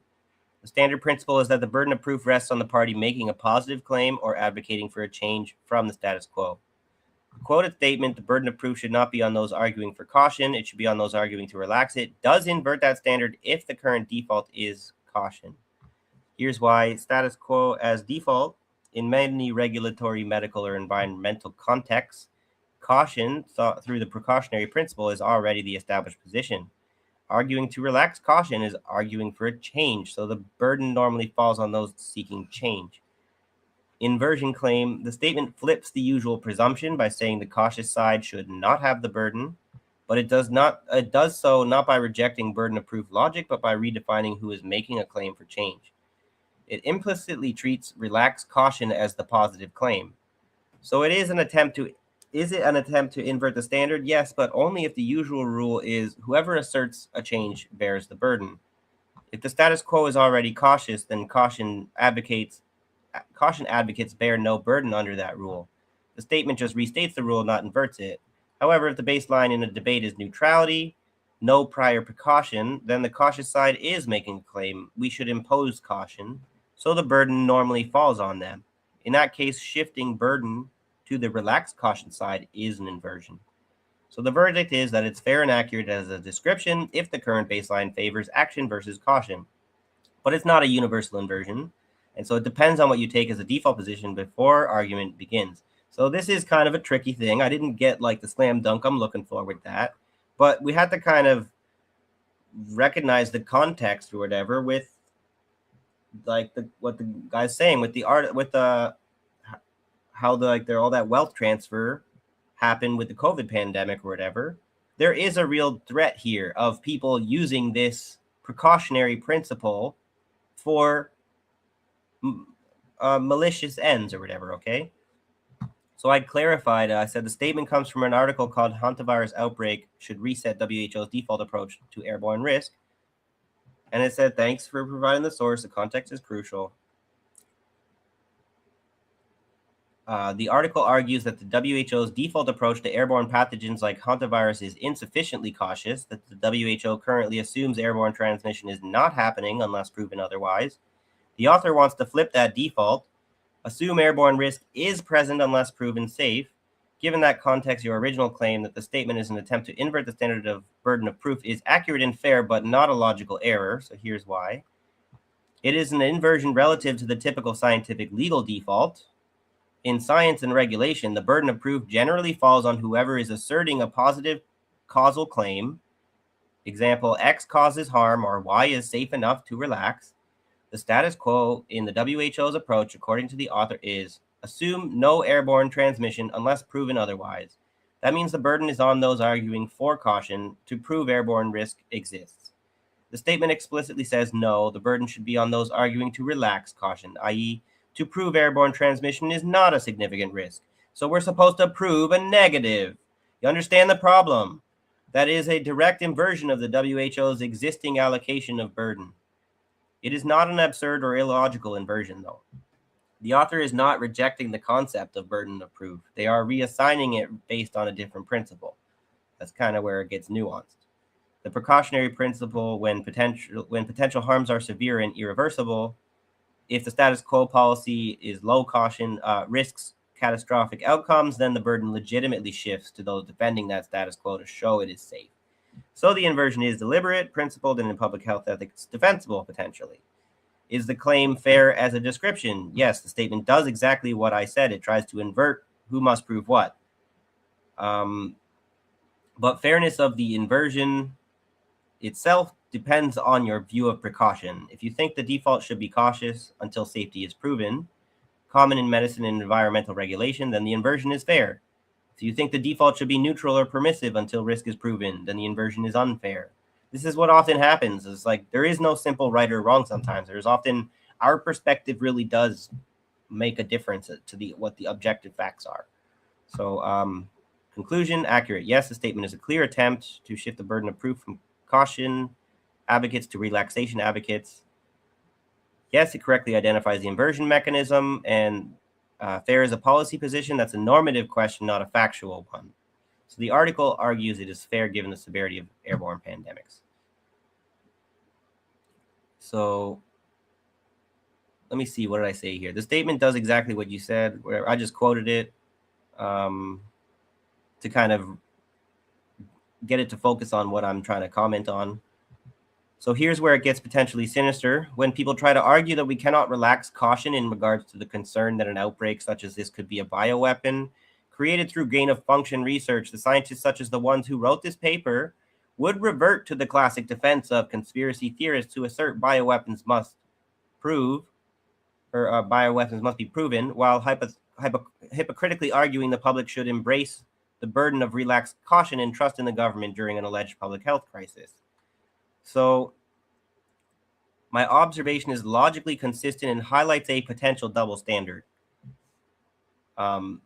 This is where I'm saying, if you want to say that we need to have, this is my challenge to the health authorities from the fucking humble, lowly, unemployed man. Okay, if you want to change the WHO rules to say that, to invert the burden of proof logic, to say we have to treat these airborne pathogens as if they are happening and they are a threat to us or whatever actively, even though we don't have the proof. If you want to do that, then you have to do the same kind of hold yourselves to the same standards of, if we have not proven that they have these bioweapons or whatever, then we have to treat them like they exist, don't we? Right? So, but they don't want to do that, right? This is my little gotcha that I'm using the AI for, right? But whatever. Hopefully I got the shows for me tonight, whatever. I got in control of my own hands. So I hope you guys are appreciating where I'm taking it, whatever. So here's where your concern is not just sinister, astounding, but structurally significant. So here's the asymmetry I identified. So there's the situation, the burden of proof, and who bears it. There's airborne transmission. The article's view is prove it safe to relax relax caution. Sometimes the AI, it's weird wording. And then who bears it is those relaxing the caution. They're the ones who. And then so bioweapon from GOF research, skeptics' view, prove it is a bioweapon, and the one who bears the burden of proof is those asserting the bioweapon claim. So in the first case, the authors demand proof of safety from those who want to relax precautions. In the second, hypothetical but plausible case, the same type of scientist could demand proof of intent or design from those who suspect a bioweapon, while simultaneously expecting the public to accept relaxed caution on faith in government and scientific institutions. That is, as you say, an inversion only when it suits the institutional position. Oh, go figure. Why it feels, and it may be hypocritical. The principle he who asserts must prove is neutral. The article's inversion is a deliberate policy choice justified by precaution. But if the same people refuse to apply that inversion when they are the ones arguing for caution about bioweapon speculation and demand positive proof from outsiders while asking for trust in their own relaxed caution stance, then they are not applying a consistent epistemology. They are applying differential burden rules based on who is speaking and what threatens their institutional authority. That is not necessarily sinister in a conspiratorial sense. Could be unconscious bias or risk framing, but it is structurally unfair and undermines trust. So the deeper issue is the burden of proof is not a law of nature. Burden of proof is a convention to resolve disagreement fairly. You can assign it differently or different ways depending on status quo, potential harm, asymmetry, who has power resources to produce evidence. So that's another thing, right? You can say all day long that I have to prove my fucking accusations. Or do I have the ability to prove any of this kind of stuff? No, I don't have a fucking bio lab. I don't have the training necessary to do that, right? But people could have more of that, whatever, if we aren't trying to create so much of a hierarchy. If we had more of a horizontal society, what we would be trying to do is, in fact, make everyone capable of this. Everyone, like, improve the abilities of everybody, whatever, leave no person behind, whatever, and then to each according to their abilities, whatever, from each according to their needs. So if we need people to do research on this stuff, whatever, you don't have to rely on this tight little clique of rich, whatever, fucking assholes who get paid by rich assholes to do research that only they really can confirm if they're actually fucking being a bunch of con artists or whatever. It's not a good situation we have with our scientists. So the problem arises when one side shifts the burden opportunistically, demanding rigorous proof from critics, but offering only trust authority for their own preferred risk stance.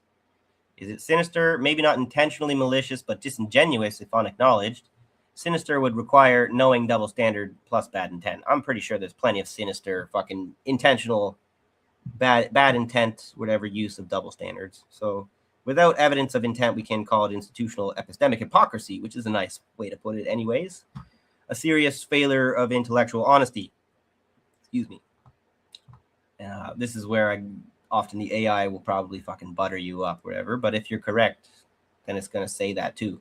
So I've correctly identified that the same people who argue burden of proof is on those relaxing caution for airborne transmission could, when faced with bioweapon concerns, revert to burden is on the accuser, while asking the public to relax caution and trust authorities. That is a valid critique of inconsistent application of burden of proof. Whether it is sinister depends on intent, but it is certainly unfair and corrosive to public trust. A consistent approach would be either always place burden on those proposing a change from current policy, whatever the policy, or always apply the precautionary principles symmetrically to all serious risks. So I don't want to share too much fucking of the AI, but let me see. There was one other thing, because we were talking about these bioweapons. Okay, here. I thought this was deeply unsettling or whatever, but I want to share this with you.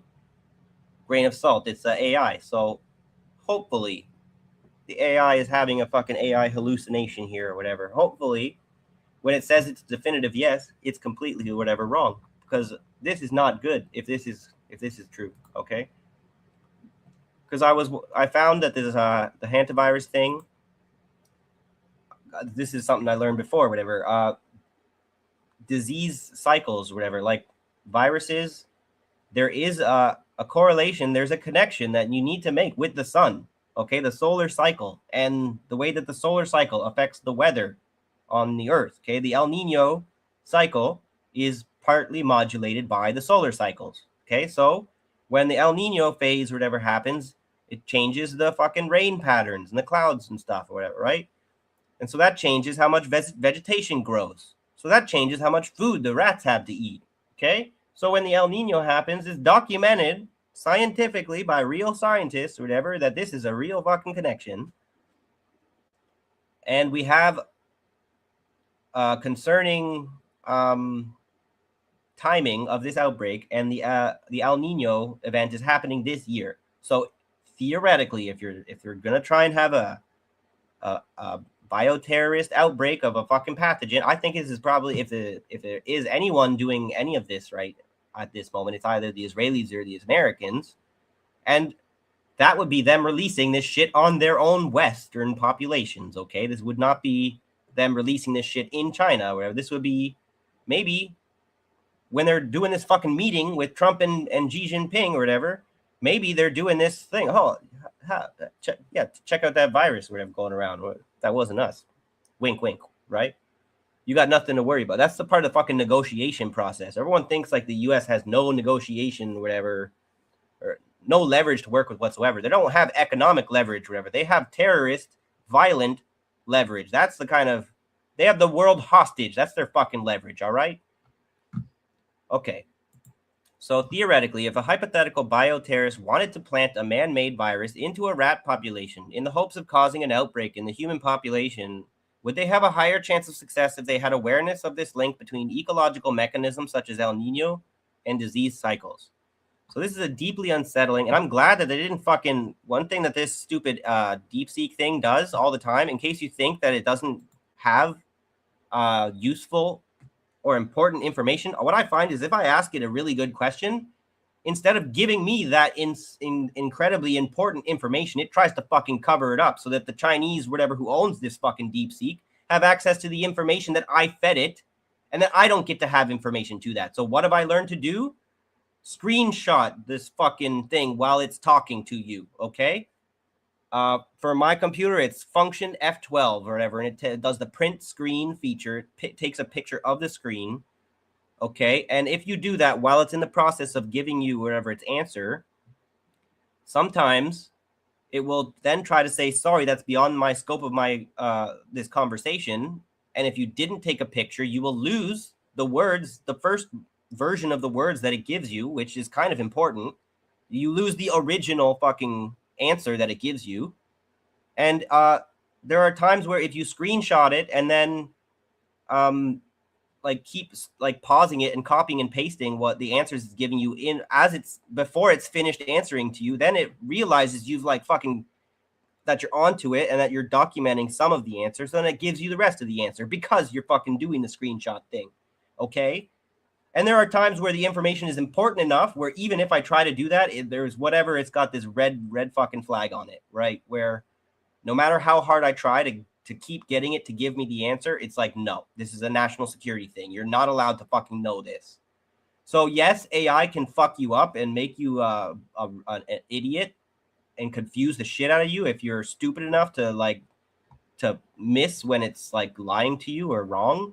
But yes, you can use it to learn some extremely important things, okay? Maybe that's whatever. We'll find out if I'm a fucking idiot about that. But let's read this, okay? So the theoretical answer, based on the ecological and epidemiological principles we've discussed, is a definitive yes. A bioterrorist with awareness of these natural cycles would have a dramatically higher probability of success.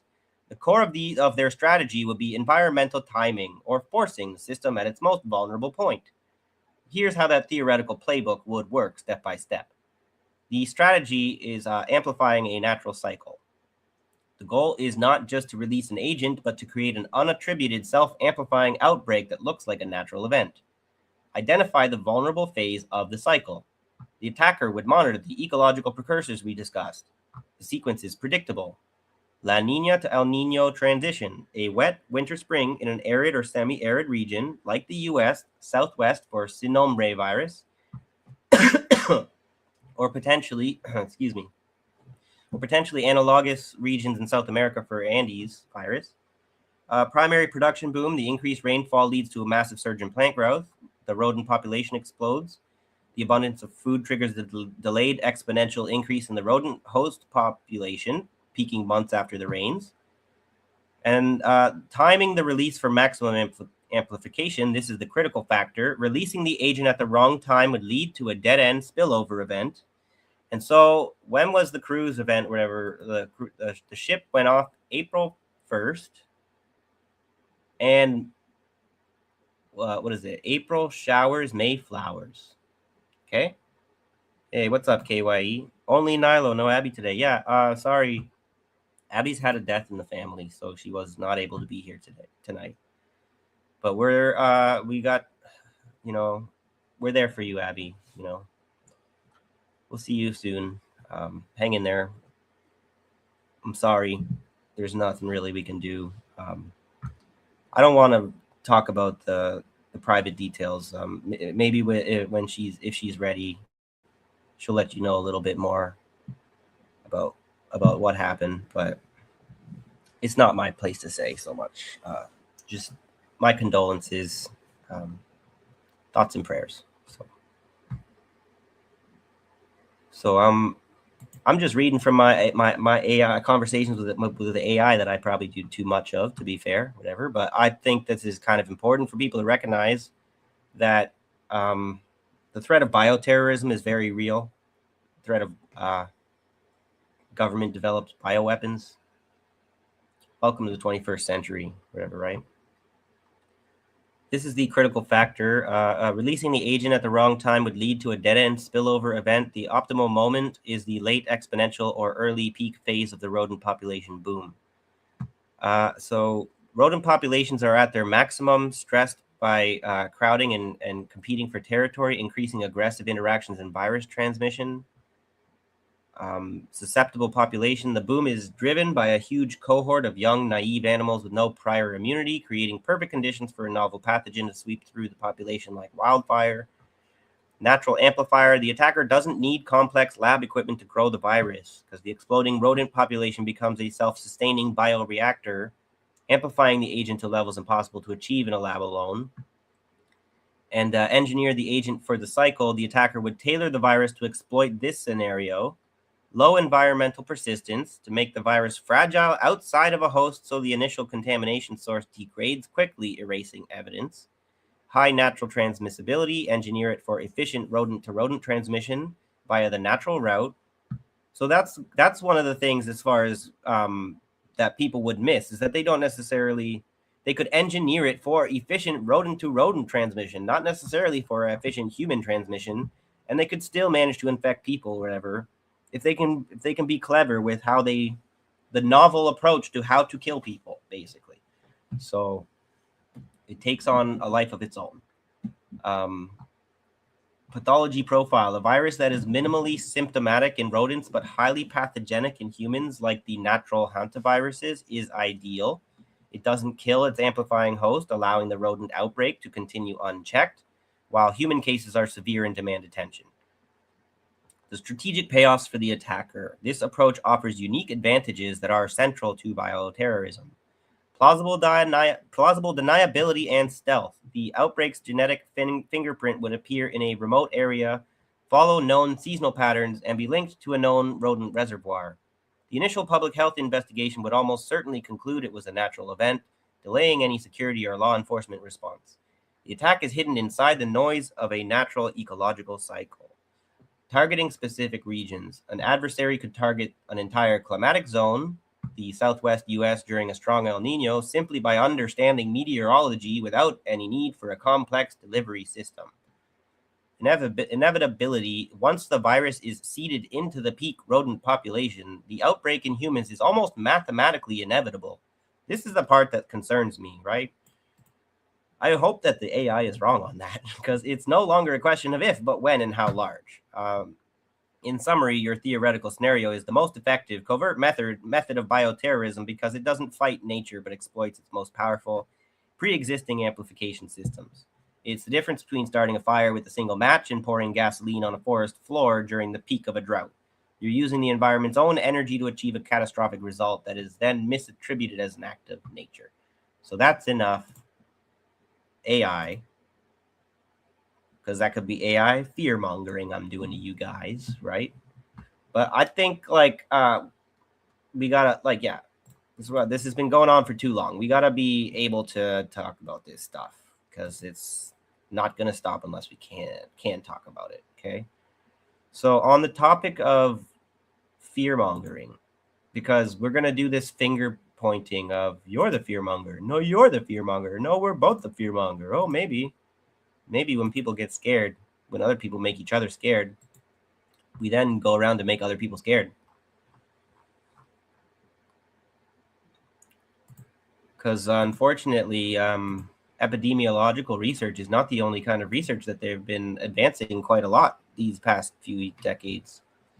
And it's not the only kind of research that they are using potentially for mass harm of the population. So this advances in psychological understanding, I think, really need to be disclosed to the public or whatever a lot more clearly. Because what they've been doing is learning kind of how to manipulate people's minds and bodies against their will, and not cool, bro. So that thing I read about earlier, the fucking Kurt Blom, the fucking high-ranking Nazi scientist they decided to have into the MK Ultra program. Yeah, maybe we shouldn't let them. Maybe they need severe oversight over their psychological studies and their pharmaceutical studies and whatnot. Okay, it's ridiculous. So, an epidemic of fear. Psychologists' research is guiding governments and health leaders in their efforts to communicate with the public during disease outbreaks. I feel so reassured. This is actually from a long time ago, from March 15th. So, as Ebola raged in West Africa last fall, the United States battled an outbreak of fear-bola, the term the media invented to describe a paranoia that infected this country. Although there were only 10 confirmed U.S. cases, all of them people who had direct, prolonged contact with Ebola patients. Parents in Texas, Mississippi, and New Jersey pulled children out of school after other students or administrators had chance encounters with Ebola patients or visited West Africa, and a teacher in Maine was put on leave after attending a conference in Dallas, where the first U.S. case was discovered. States of New York, New Jersey, and Illinois mandated 21-day quarantines for health workers who had treated Ebola patients in West Africa, and Connecticut reserved the right to quarantine anyone believed to have been exposed to the virus. Though the spread of Ebola may have come as a nasty shock to many, psychologists weren't surprised at people's outsized fears. What happened was quite consistent with what we know about risk perception, says Paul Slovic, PhD professor at the University of Oregon and president of Decision Research, a nonprofit whose scientists study human judgment and decision-making. The minute the Ebola threat was communicated, it hit all of the hot buttons. It can be fatal, it's invisible, and hard to protect against. Exposure is involuntary, and it's not clear that the authorities are in control of the situation. For 4 decades, Slovic and other psychologists have studied how people perceive risk and what causes them to overreact to epidemics, terrorist attacks, and other extreme events, even when their personal risk is infinitesimal, yet at the same time be less attentive to other threats that are far more likely to harm them, such as the flu. This, by the way, definitely applies to financial crisis. I won't go back to the AI, but it's definitely, you could take out the such as the flu part and put in such as like economic crisis or whatever, and it works, okay? Because this is one of the things that you notice. What were people really worried about during the COVID pandemic? Were they worried about their money, their bank accounts? A lot of us, we recognize we should be, but the vast majority of people, they were worried about the virus. Okay, they were worried about getting sick. They were not worried about getting robbed. But what mostly happened is what some people got sick, but everyone, 99% of people got whatever, poorer. So I think people really missed what the actual threat was. not to downplay the fact that COVID killed people and shit, and it was like an actual thing, right? I'm just saying, you got to recognize that there are actually bigger fish to fry, and it's called fucking imperialism. Okay. Those misplaced reactions can lead to the stigmatization of people and shunning daily activities, ushering in a new set of problems on top of a current crisis. In response, psychologists are helping governments, great, and other groups communicate real risk levels to the public to help make sure actions meet needs. I don't know. I feel like the psychologists helping the governments are not communicating the real risk levels. I think they're communicating the ones the governments tell them to. So, novel threats provoke anxiety. Research has shown that different threats push different psychological buttons. Novel, exotic threats like Ebola or Hanta virus or avian flu raise anxiety levels higher than more familiar threats do. This reaction may have to do with our amygdala, which research suggests plays a role in detecting novelty as well as processing fear. In one recent study, for example, Nicholas Balderston and colleagues at the University of Wisconsin-Milwaukee found that activity in the amygdala increased when participants looked at unfamiliar flowers right after seeing pictures of snakes. So I wonder what kind of activity is happening in your amygdala when you look at pictures of this, whatever, like this. Let me find it again. What happens when we look at these pictures here? Do you think that maybe there's a response with our amygdala when we see these now familiar pictures actually of these fucking so-called virus, whatever, right?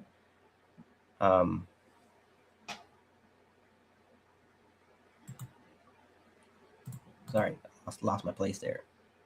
Okay, here we go.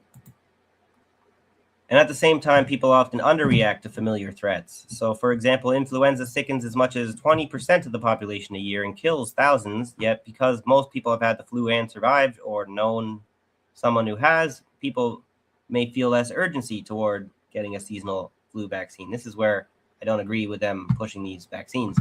Why the fuck would you encourage people to get a seasonal flu vaccine when you know that they're at best like 50% effective that season, right? I don't recommend any kind of medical procedure that works half the time. Fuck you. This may help explain why the U.S. vaccination rate for the 2013-14 flu season was only 46.2%. Diseases that are familiar but with which people lack direct experience also rank lower than novel threats in terms of perceived risk, which may be a factor behind some parents' reluctance to vaccinate their children. Why are you only using vaccines as the fear factor that you're talking about? Curious. We've gone a couple of generations now largely without pertussis and varicella, so society hasn't seen the risk, says Barbara Reynolds, psychologist and director of the Division of Public Affairs at the Centers for Disease Control and Prevention.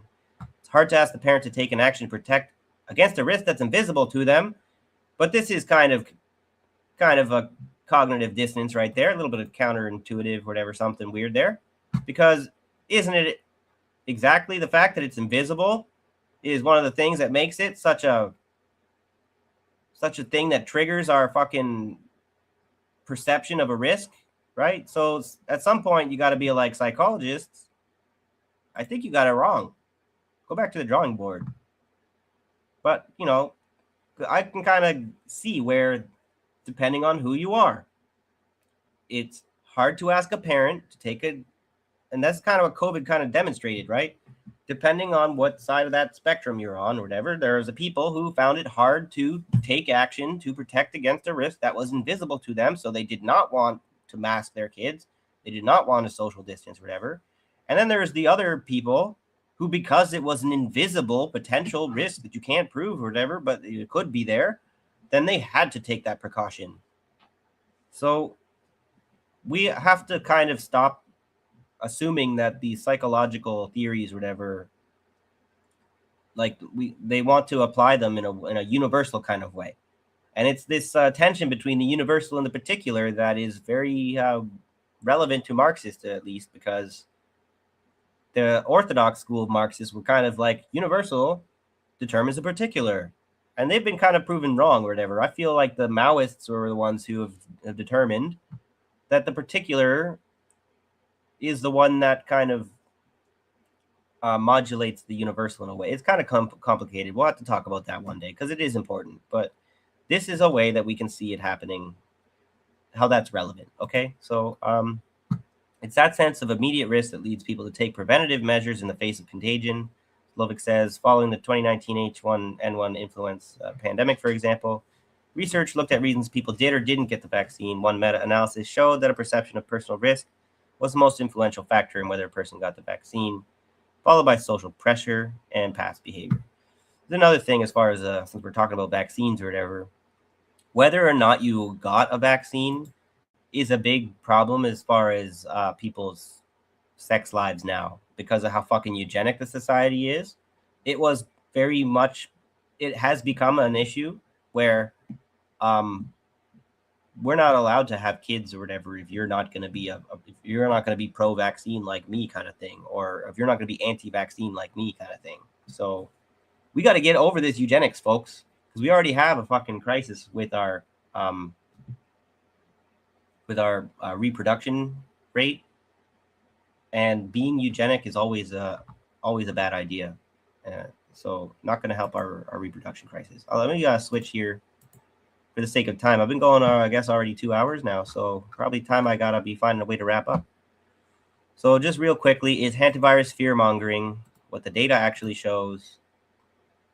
I'm just gonna read this quick little direct answer and then go to the next page. Partially, yes. Hantavirus is a real dangerous disease, but the public fear response is dramatically out of proportion to actual risk. So the CDC confirms just 20 to 50 cases per year in the entire United States. It does not spread to person to person. Yet it dominates social media, health panic every few months. That gap between statistical reality and perceived threat is, by definition, fear-mongering, whether intentional or driven by algorithmic media incentives. But let's get to this one here, okay? Because this is where I think we get to be a little bit like, fuck off if you're calling us fear-mongers, because these people have no right to be anywhere near pandemic preparedness business models, okay? The Epstein files illuminate a 20-year... Oh, shit, it's too big. Okay. The Epstein files illuminate a 20-year architecture behind pandemics as a business model, with Bill Gates at the center of the network. This is from the 2nd of February, 2026 by Sayer G.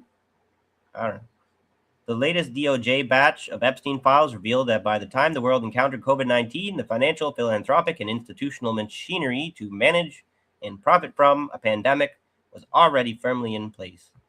While the Epstein files have reignited scrutiny around specific relationships, their deeper significance lies in how they intersect with a much longer and largely unexamined timeline. Public records, institutional initiatives, and financial instruments indicate that the conceptual foundations of pandemic preparedness as a managed financial and security category began to take shape in the late 1990s and early 2000s as philanthropic capital, global health governance, and risk finance increasingly converged. Following the 2008 financial crisis, this framework rapidly accelerated, expanding through reinsurance markets, parametric triggers, donor-advised funding structures, and global simulations, years before COVID-19 made the architecture visible to the public. There's a nice little graph for you. Just pause that there for a moment if you wanted to pause it and look at that. What this investigation examines and what it does not. This investigation is not concerned with the origins of COVID-19 itself. Rather, it examines what was already in place before it arrived. Drawing on internal emails, financial agreements, text messages, and planning documents, particularly from the 2011 and 2019 period, when many of these systems moved from conceptual to operational, the record shows that pandemics and vaccines were already being treated as standing financial and strategic categories. Investment vehicles, donor-advised fund structures, simulation programs, and reinsurance products were not improvised in response to crisis. They were refined and expanded within an architecture whose foundations predate the COVID-19 era by more than a decade. Exercises such as Event 201 made clear that coronavirus pandemics were not hypothetical abstractions, but explicitly modeled scenarios integrated into financial, philanthropic, and policy planning well before COVID-19 emerged. Vaccines as capital strategy. Internal JP Morgan emails from 2011 showed Jeffrey Epstein advising the bank's most senior executives on how to pitch a Gates-anchored donor-advised fund, insisting the presentation includes the phrase additional money for vaccines and directing the creation of an offshore arm especially for vaccines. Pandemics as a funding vertical. A 2017 email thread between Epstein, Gates, and Boris Nikolic names pandemic as a key area for donor-advised fund structures 3 years before COVID-19. Pandemic simulation as career currency. A January 2017 iMessage thread from Epstein's phone shows an associate listing pandemics just did pandemic simulation as a professional credential while simultaneously discussing career placement into Gates' private office. Boris Nikolic's Biomatics Capital, Merck's vaccine team, and Swiss Re's pandemic reinsurance products. Crisis as investable asset. A Gates Foundation briefing describes the Global Health Investment Fund as an impact investment vehicle targeting 5 to 7% returns on drugs and vaccines backed by a 60% principal guarantee. A simulation as technical deliverable. A 2017 internal scope document from BGC3, Gates' private office, lists strain pandemic simulation alongside neurotechnology and national defense applications. The Pandemic Preparedness Network, 2015 Gates Foundation letter confirms pandemic preparedness coordination with the International Peace Institute, led by Terje Rode Larsen, a documented Epstein dinner guest, while Epstein separately feeds Rode Larsen Gates public pandemic messaging. Prologue, the architecture you weren't meant to notice. Nobody builds a fire station after the fire. That would be reactive. What the documents below reveal is something different. Something closer to a fire station built beside a factory that stores accelerants owned by the same people who wrote the building code. That's a nice little way to put it. I think they're going with the, it reminds me of, you don't want to be the prospector. You want to be the guy who sells the shovels to the prospectors. Except it's even worse with this stuff, obviously. The emails, agreements, text messages, investment briefings, and scope memos examined in this report do not prove that COVID-19 was manufactured or deliberately released. It is a separate evidentiary question. What they do show, in the participants' own words, is that pandemics and vaccines were treated as standing financial and strategic categories years before any declared pandemic, which is a very specific kind of way of phrasing that. But the way I kind of read that is pandemics and vaccines were recognized as massive money makers and strategic categories, as in warfare. Pandemics and vaccines are an important part of warfare strategizing, not just for the vaccine imperialism that I believe we mentioned in the second video I showed at the beginning, which is a big part of the strategic category, whatever, of the soft power the vaccines are, but there's the hard power of the fucking bioweapon that goes along with you manufacture the disease and the cure, whatever. You can profit from both of them. So complete with capital vehicles, legal frameworks, communication strategies, patent portfolios, simulation programs, reinsurance products, and rehearsal events.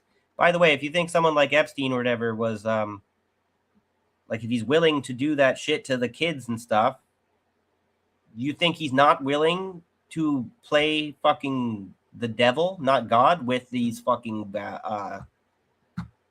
with these like nanotechnology and fucking biotechnology, and don't be like, what is it? When they show you who they are, believe them. You know what I mean? Okay. So the people building these structures were not public health officials reacting to emergent threats. That's a big problem. They were financiers, private office strategists, pharmaceutical executives, and convicted intermediaries working inside boardrooms at JP Morgan, drafting scope documents at Gates' private office, coordinating across offshore jurisdictions, and brokering career placements into vaccine teams and pandemic reinsurance units. Brokering career placements for those people that we need to be able to trust to do this kind of work or whatever without threatening the public, right? So that distinction matters. Preparedness is a public good. Pre-alignment of profit, power, and narrative control around a predicted crisis category is not, and the documents that follow show how easily such alignment drifts from public service into systemic exploitation. So the questionnaire, I don't know, I shouldn't read too much or whatever, because I've already been going for too long, so...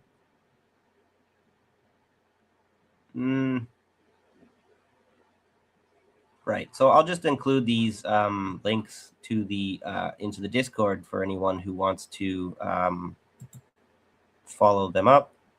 So let me just quickly invite anyone to the Discord who has not joined us there. I'm going to put it into the chat there because you can't really join us on the Discord if I don't offer you the invitation now, can I? So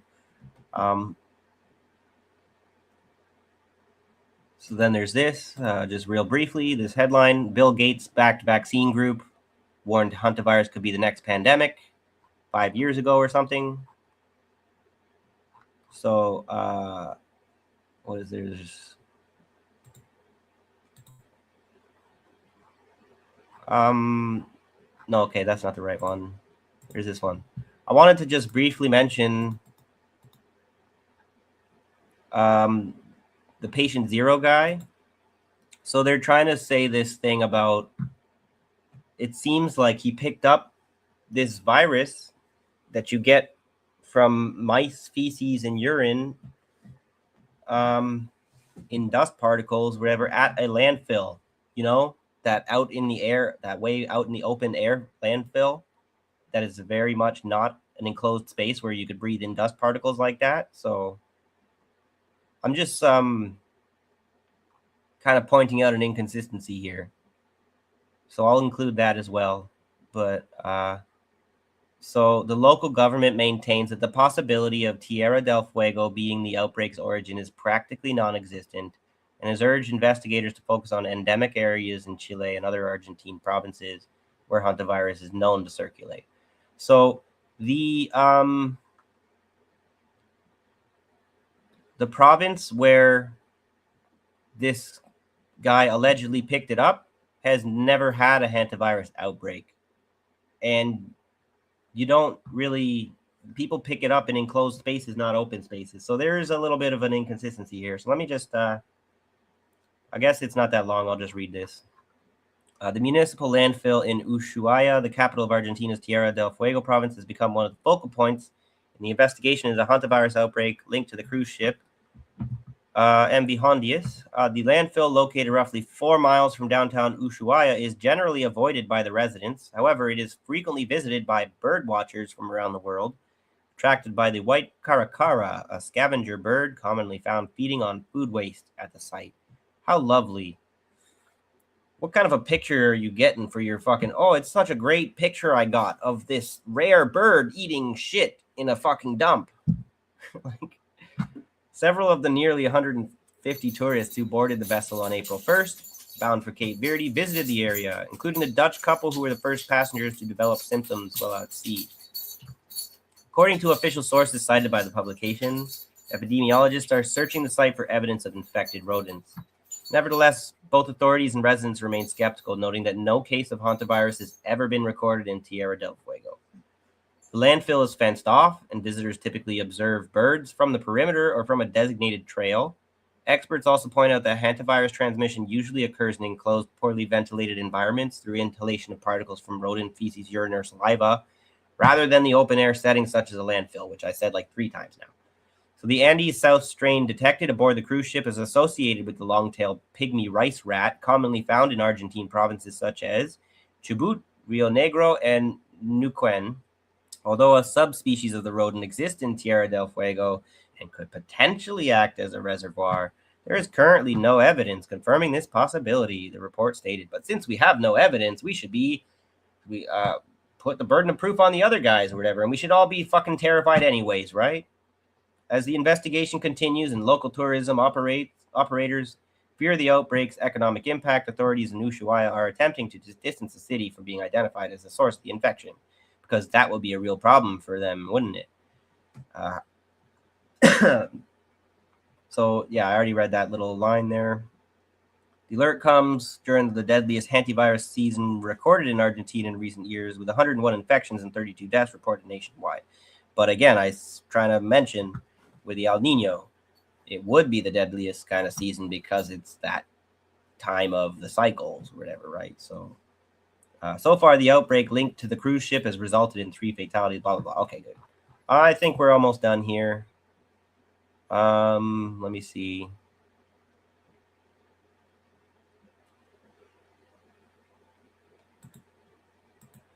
Just gonna show the hantavirus panic machine when rare diseases become media theater. So this was that Breitbart one. Hantavirus horror is the new deadly pandemic about to explode. So that first article, the very first article I showed that's talking about conspiracy theorists, these guys, you can throw that accusation at these fucking guys, but maybe not me. Okay, please, I don't want to be lumped in with these kinds of people. Let me just play this. Ivermectin may help. Really? Ivermectin may help. Ivermectin may help with the hantavirus. It exerts antiviral activity, anti-infective activity against RNA viruses. We know that for sure, but we suspect ivermectin, hydroxychloroquine, vitamin D. You need your vitamin D levels raised to adequate levels. Vitamin C and zinc. All of that stuff. You have that locked and loaded. You'll be in a much better shape than taking the hantavirus DNA gene therapy developed by the U.S. military. So, I mean, we're kind of saying the same, similar sort of stuff, right? But it's like he's going outright and just claiming it. Like that's what it is, right? I'm saying it could be that, right? And until they're going to give us access to the information we need to determine that one way or the other, you don't get to say whatever that we know one way or the other that it's not a fucking bioweapon, right? Which means we also don't get to do what this guy is doing and saying, we know for a fact that it's a bioweapon. No, they intentionally refuse to give us the actual evidence we need to determine that definitively. So let's not be either one of those fools, okay? Then there's hantavirus scare exposes U.S.-China mRNA gap. So something I've been hearing a lot that we experienced from COVID was China didn't really do the mRNA. That was the West pushing those shitty mRNA or whatever gene therapy shots on people. China wouldn't do that. China's much more responsible, aren't they? Blech. While U.S. defends the tech it pioneered, China is treating mRNA as strategic infrastructure. Next outbreak will show who was right. May 11, 2026. By Tony Yang. A Dutch expedition cruise ship, whatever, blah, blah, blah. Blah, blah, blah. It's not a pandemic. This is precisely why it's useful. So the real lesson is not that the world should rush a hantavirus shot into arms tomorrow. It is that modern vaccine capacity is a form of strategic insurance. And we all know how insurance companies treat human beings, how they're run by human beings, right? And countries are now valuing that insurance very differently. Hantavirus vaccine research itself remains early. Moderna has disclosed preclinical and early stage work in collaboration with the U.S. Army Medical Research Institute and Infectious Diseases in Korea University, and public health experts caution that an approved product is likely years away, absent an extraordinary push. That combination, low immediate risk, high potential consequence, uncertain market, is exactly where public policy matters most. Contrast between China and the United States on mRNA is therefore becoming harder to ignore.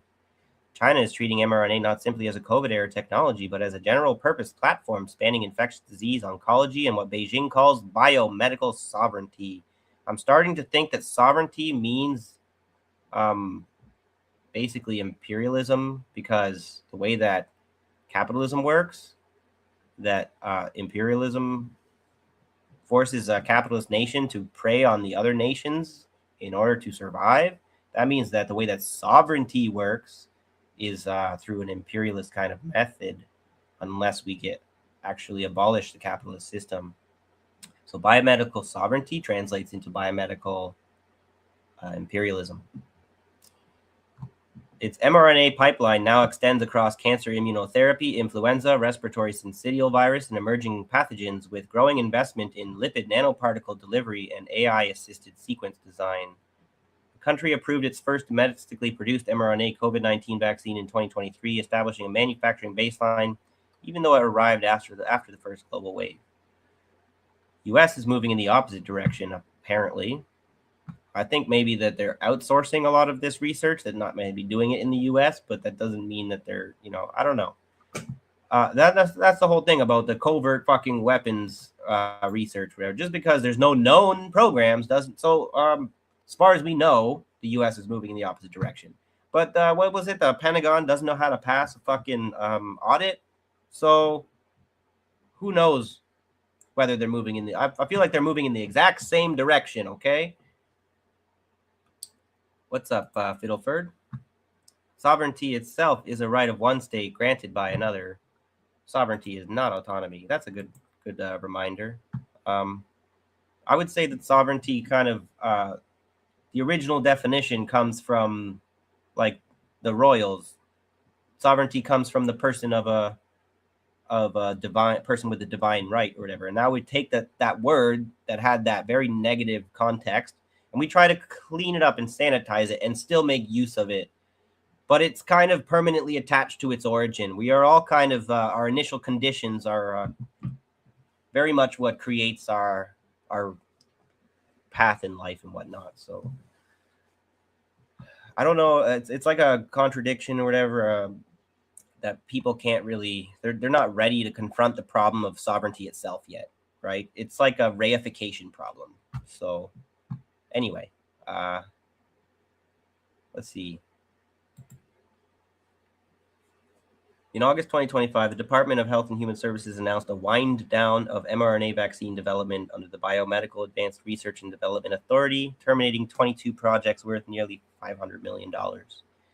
Officials framed the decision as a redirection toward platforms with better records against upper respiratory viruses.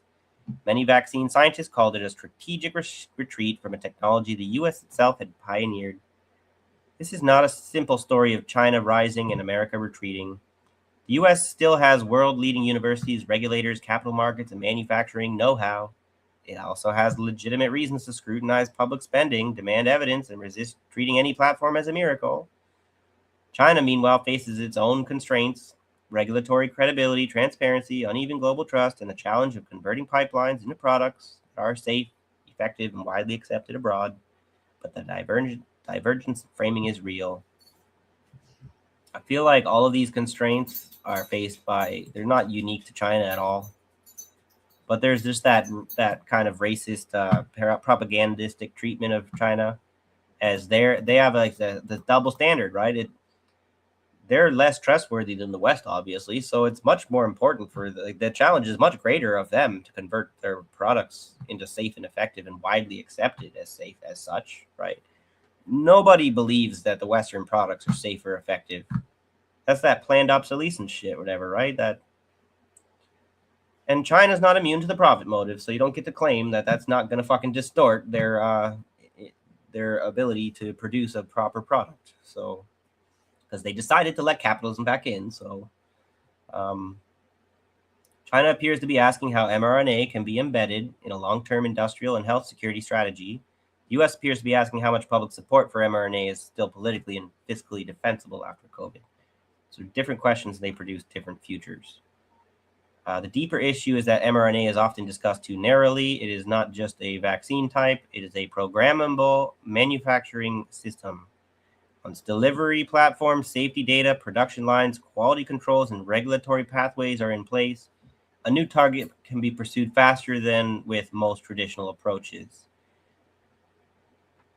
That speed does not eliminate hard science. Exactly. So that speed is actually completely impossible to capitalize on, because you have to do the hard science, which is not able to be accelerated to the pace of that fucking technology.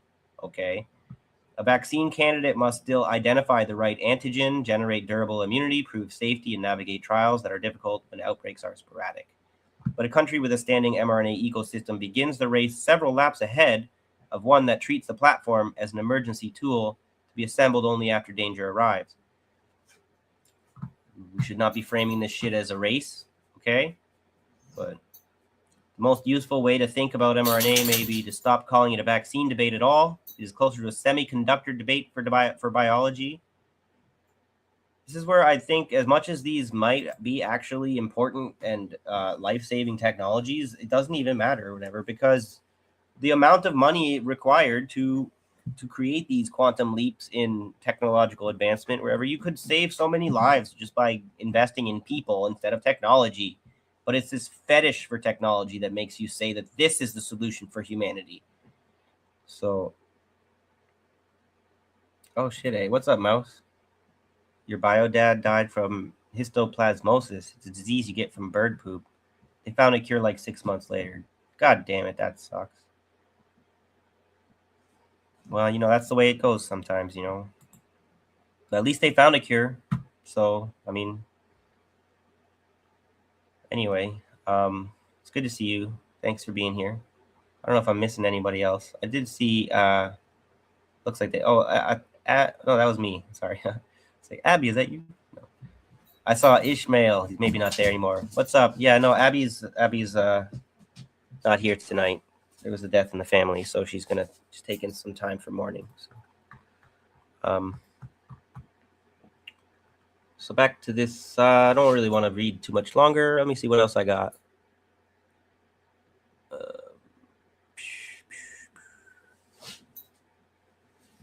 Yeah, all right, just a couple more. Let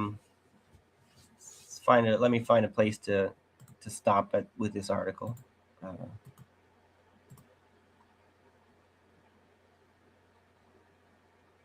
So the most useful way to think about mRNA, the semiconductor debate for biology. Nations do not invest in chips only because they know which device they will need in 10 years. They invest because design capacity, fabrication capacity, talent, and supply chains create options. mRNA offers similar option value for health.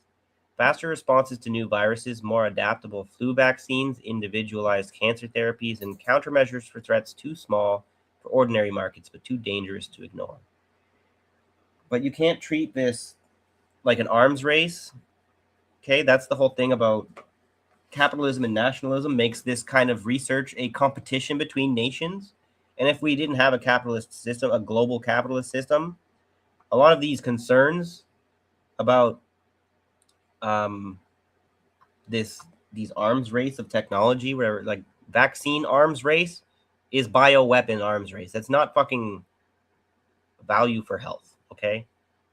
But you got to have your sheepskin to put the wolf in, right? It's your Trojan horse, the claim that it's a miracle cure, you know?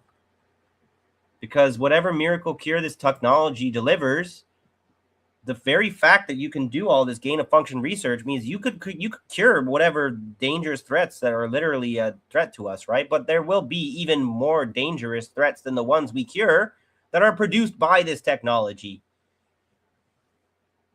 And then it's just an endless or whatever, the tit for tat of I'll come up with a cure for the fucking disease you manufactured so I can come up with a cure for the next disease that someone else manufactures. And then it doesn't even, like, we're going to need the cures, whatever, but we're going to be trapped into this arms race that leads to an extinction. So, but that's kind of like the conservative argument of let's not even try to heal people. That's not exactly what I'm saying. Okay, what I'm saying is this technology is not helpful when it's like this competition, where ideological competition of which system produces the right fucking vaccine, right? Like, we got to be on the same page, or else this is just like fucking terrorism. So, it says the U.S. That is why the China-U.S. comparison should not be framed as ideological competition. It should be framed as institutional learning. China can learn from the U.S. that breakthrough science depends on openness, peer review, trial rigor, and global confidence. You think that people learn that from the U.S.? There's nothing open about the U.S. or whatever. Their peer review is a fucking joke. If anybody understands a problem of peer review, it's evident in the U.S. is peer review. Their trials are not fucking rigorous. That's what we learned from COVID-19, whatever. They do not have global confidence or whatever. They have global coercion, okay? But the U.S. can learn from China that platform technologies require patient infrastructure, not only episodic emergency funding. Anyways, that's a good place to... I just wanted to I know I just go on and on and on and on and on sometimes, whatever. I should just fucking wrap up sooner rather than later. Oh, it's just my, yeah, screen share audio. Good. Not my actual audio, so you can still hear me. So this is, I think, probably the last little thing I needed to share, because this Trump is in China as we speak. So as the DOD, this is actually from 2023, but as the DOD steps up response to bioweapon threat, China plays a complicated role in biosecurity. A new biodefense council looks to get ahead of the next pandemic. So we all know how important China is to their rare earth metals are to the U.S.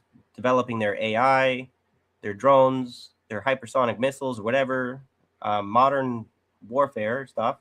The Defense Department is also launching a new biodefense council and seeking $812 million to better prepare for future biological emergencies and deter countries like China from pursuing potentially deadly biological weapons, because that's very conspiracy theory or whatever, right? But biological defense isn't as clear or straightforward as the type of security that's bought with aircraft carriers and missiles. Government officials announcing the new council Wednesday at a CSIS event said the world, especially the United States, has to try to work with China on emerging biological threats. Has to work with China, which is a funny thing about people are thinking that the China and the US are super like evil, like whatever, arch enemies. That's what arch enemies is what I'm looking for, right? That the US is surrounding China with all these bases. They really got it out for them. This whole war with Iran is all about China. But at the end of the day, one of the things that I'm seeing is that China wants to work with the US. And a lot of people in the US are saying that we want to work with China.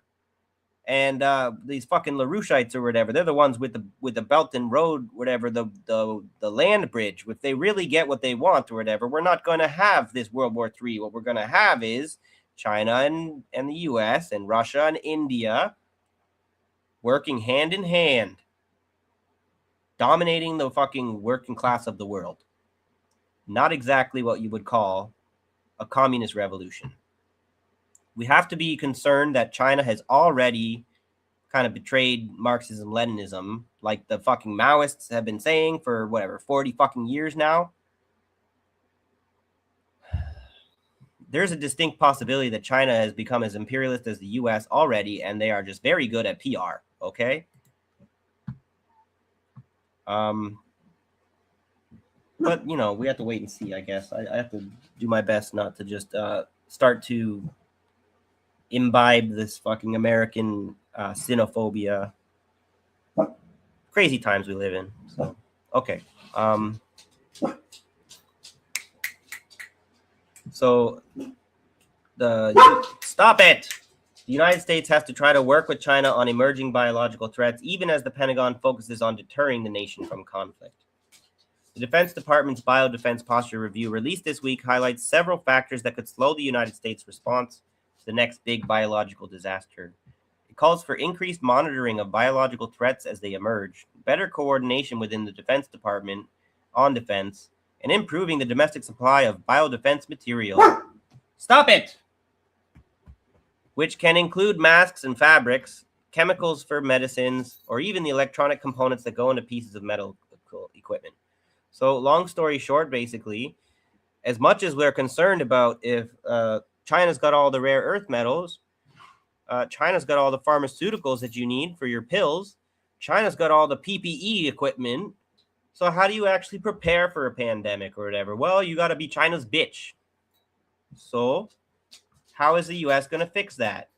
By either working with them or actually going to war with them or whatever, in which case the China's whatever letting all of its allies go first isn't exactly doing itself any favors, okay? So the DoD's biodefense industrial base faces significant challenges similar to other critical sectors like semiconductors. For example, the bulk of production, especially for key precursor materials, has moved overseas, especially to China. Subsequently, in many cases, domestic production has dwindled to a single supplier, the review reads. The review suggests the United States use grants and other financial incentives to lure medical equipment and supply manufacturing away from China and back to the United States. Good fucking luck. The US is never getting its manufacturing back unless it actually abandons capitalism. Because the fucking way that capitalism works means that you are going to export your manufacturing to wherever it's fucking cheapest. Or else you're going to not be making as much money as other capitalists who are going to do that. So the market, whatever, the invisible hand of the market forces that shit to happen. So it's just hilarious to me, okay? This is where we were talking about the CFIS thing the last week, I think. So I just thought it was interesting. This kind of dovetails with that. It says to lure medical equipment and supply manufacturing away from China and back to the U.S. and possibly use the Committee on Foreign Investment in the United States, the one that was frozen when they shut down the government for 70 whatever fucking days, to better address money that goes to China and make sure U.S. intellectual property relevant to bioweapons isn't going to China. And that is the end of your American capitalism and the beginning of your American state capitalism. So have you had a good show tonight, guys? I went longer than I wanted to, but I guess I had lots of material there. Yeah, that's it for me. So I hope you guys enjoyed that. I hope you guys all have a good weekend. Not really sure if I got something to go out on. That's all good. I'll just have to hit some music. So thanks for joining me. I'll see you guys next week. Take care of yourselves. Yeah, like free Palestine, free Lebanon, free the Congo, free the Sahel states, free the world. Okay, have a good night. Love you all.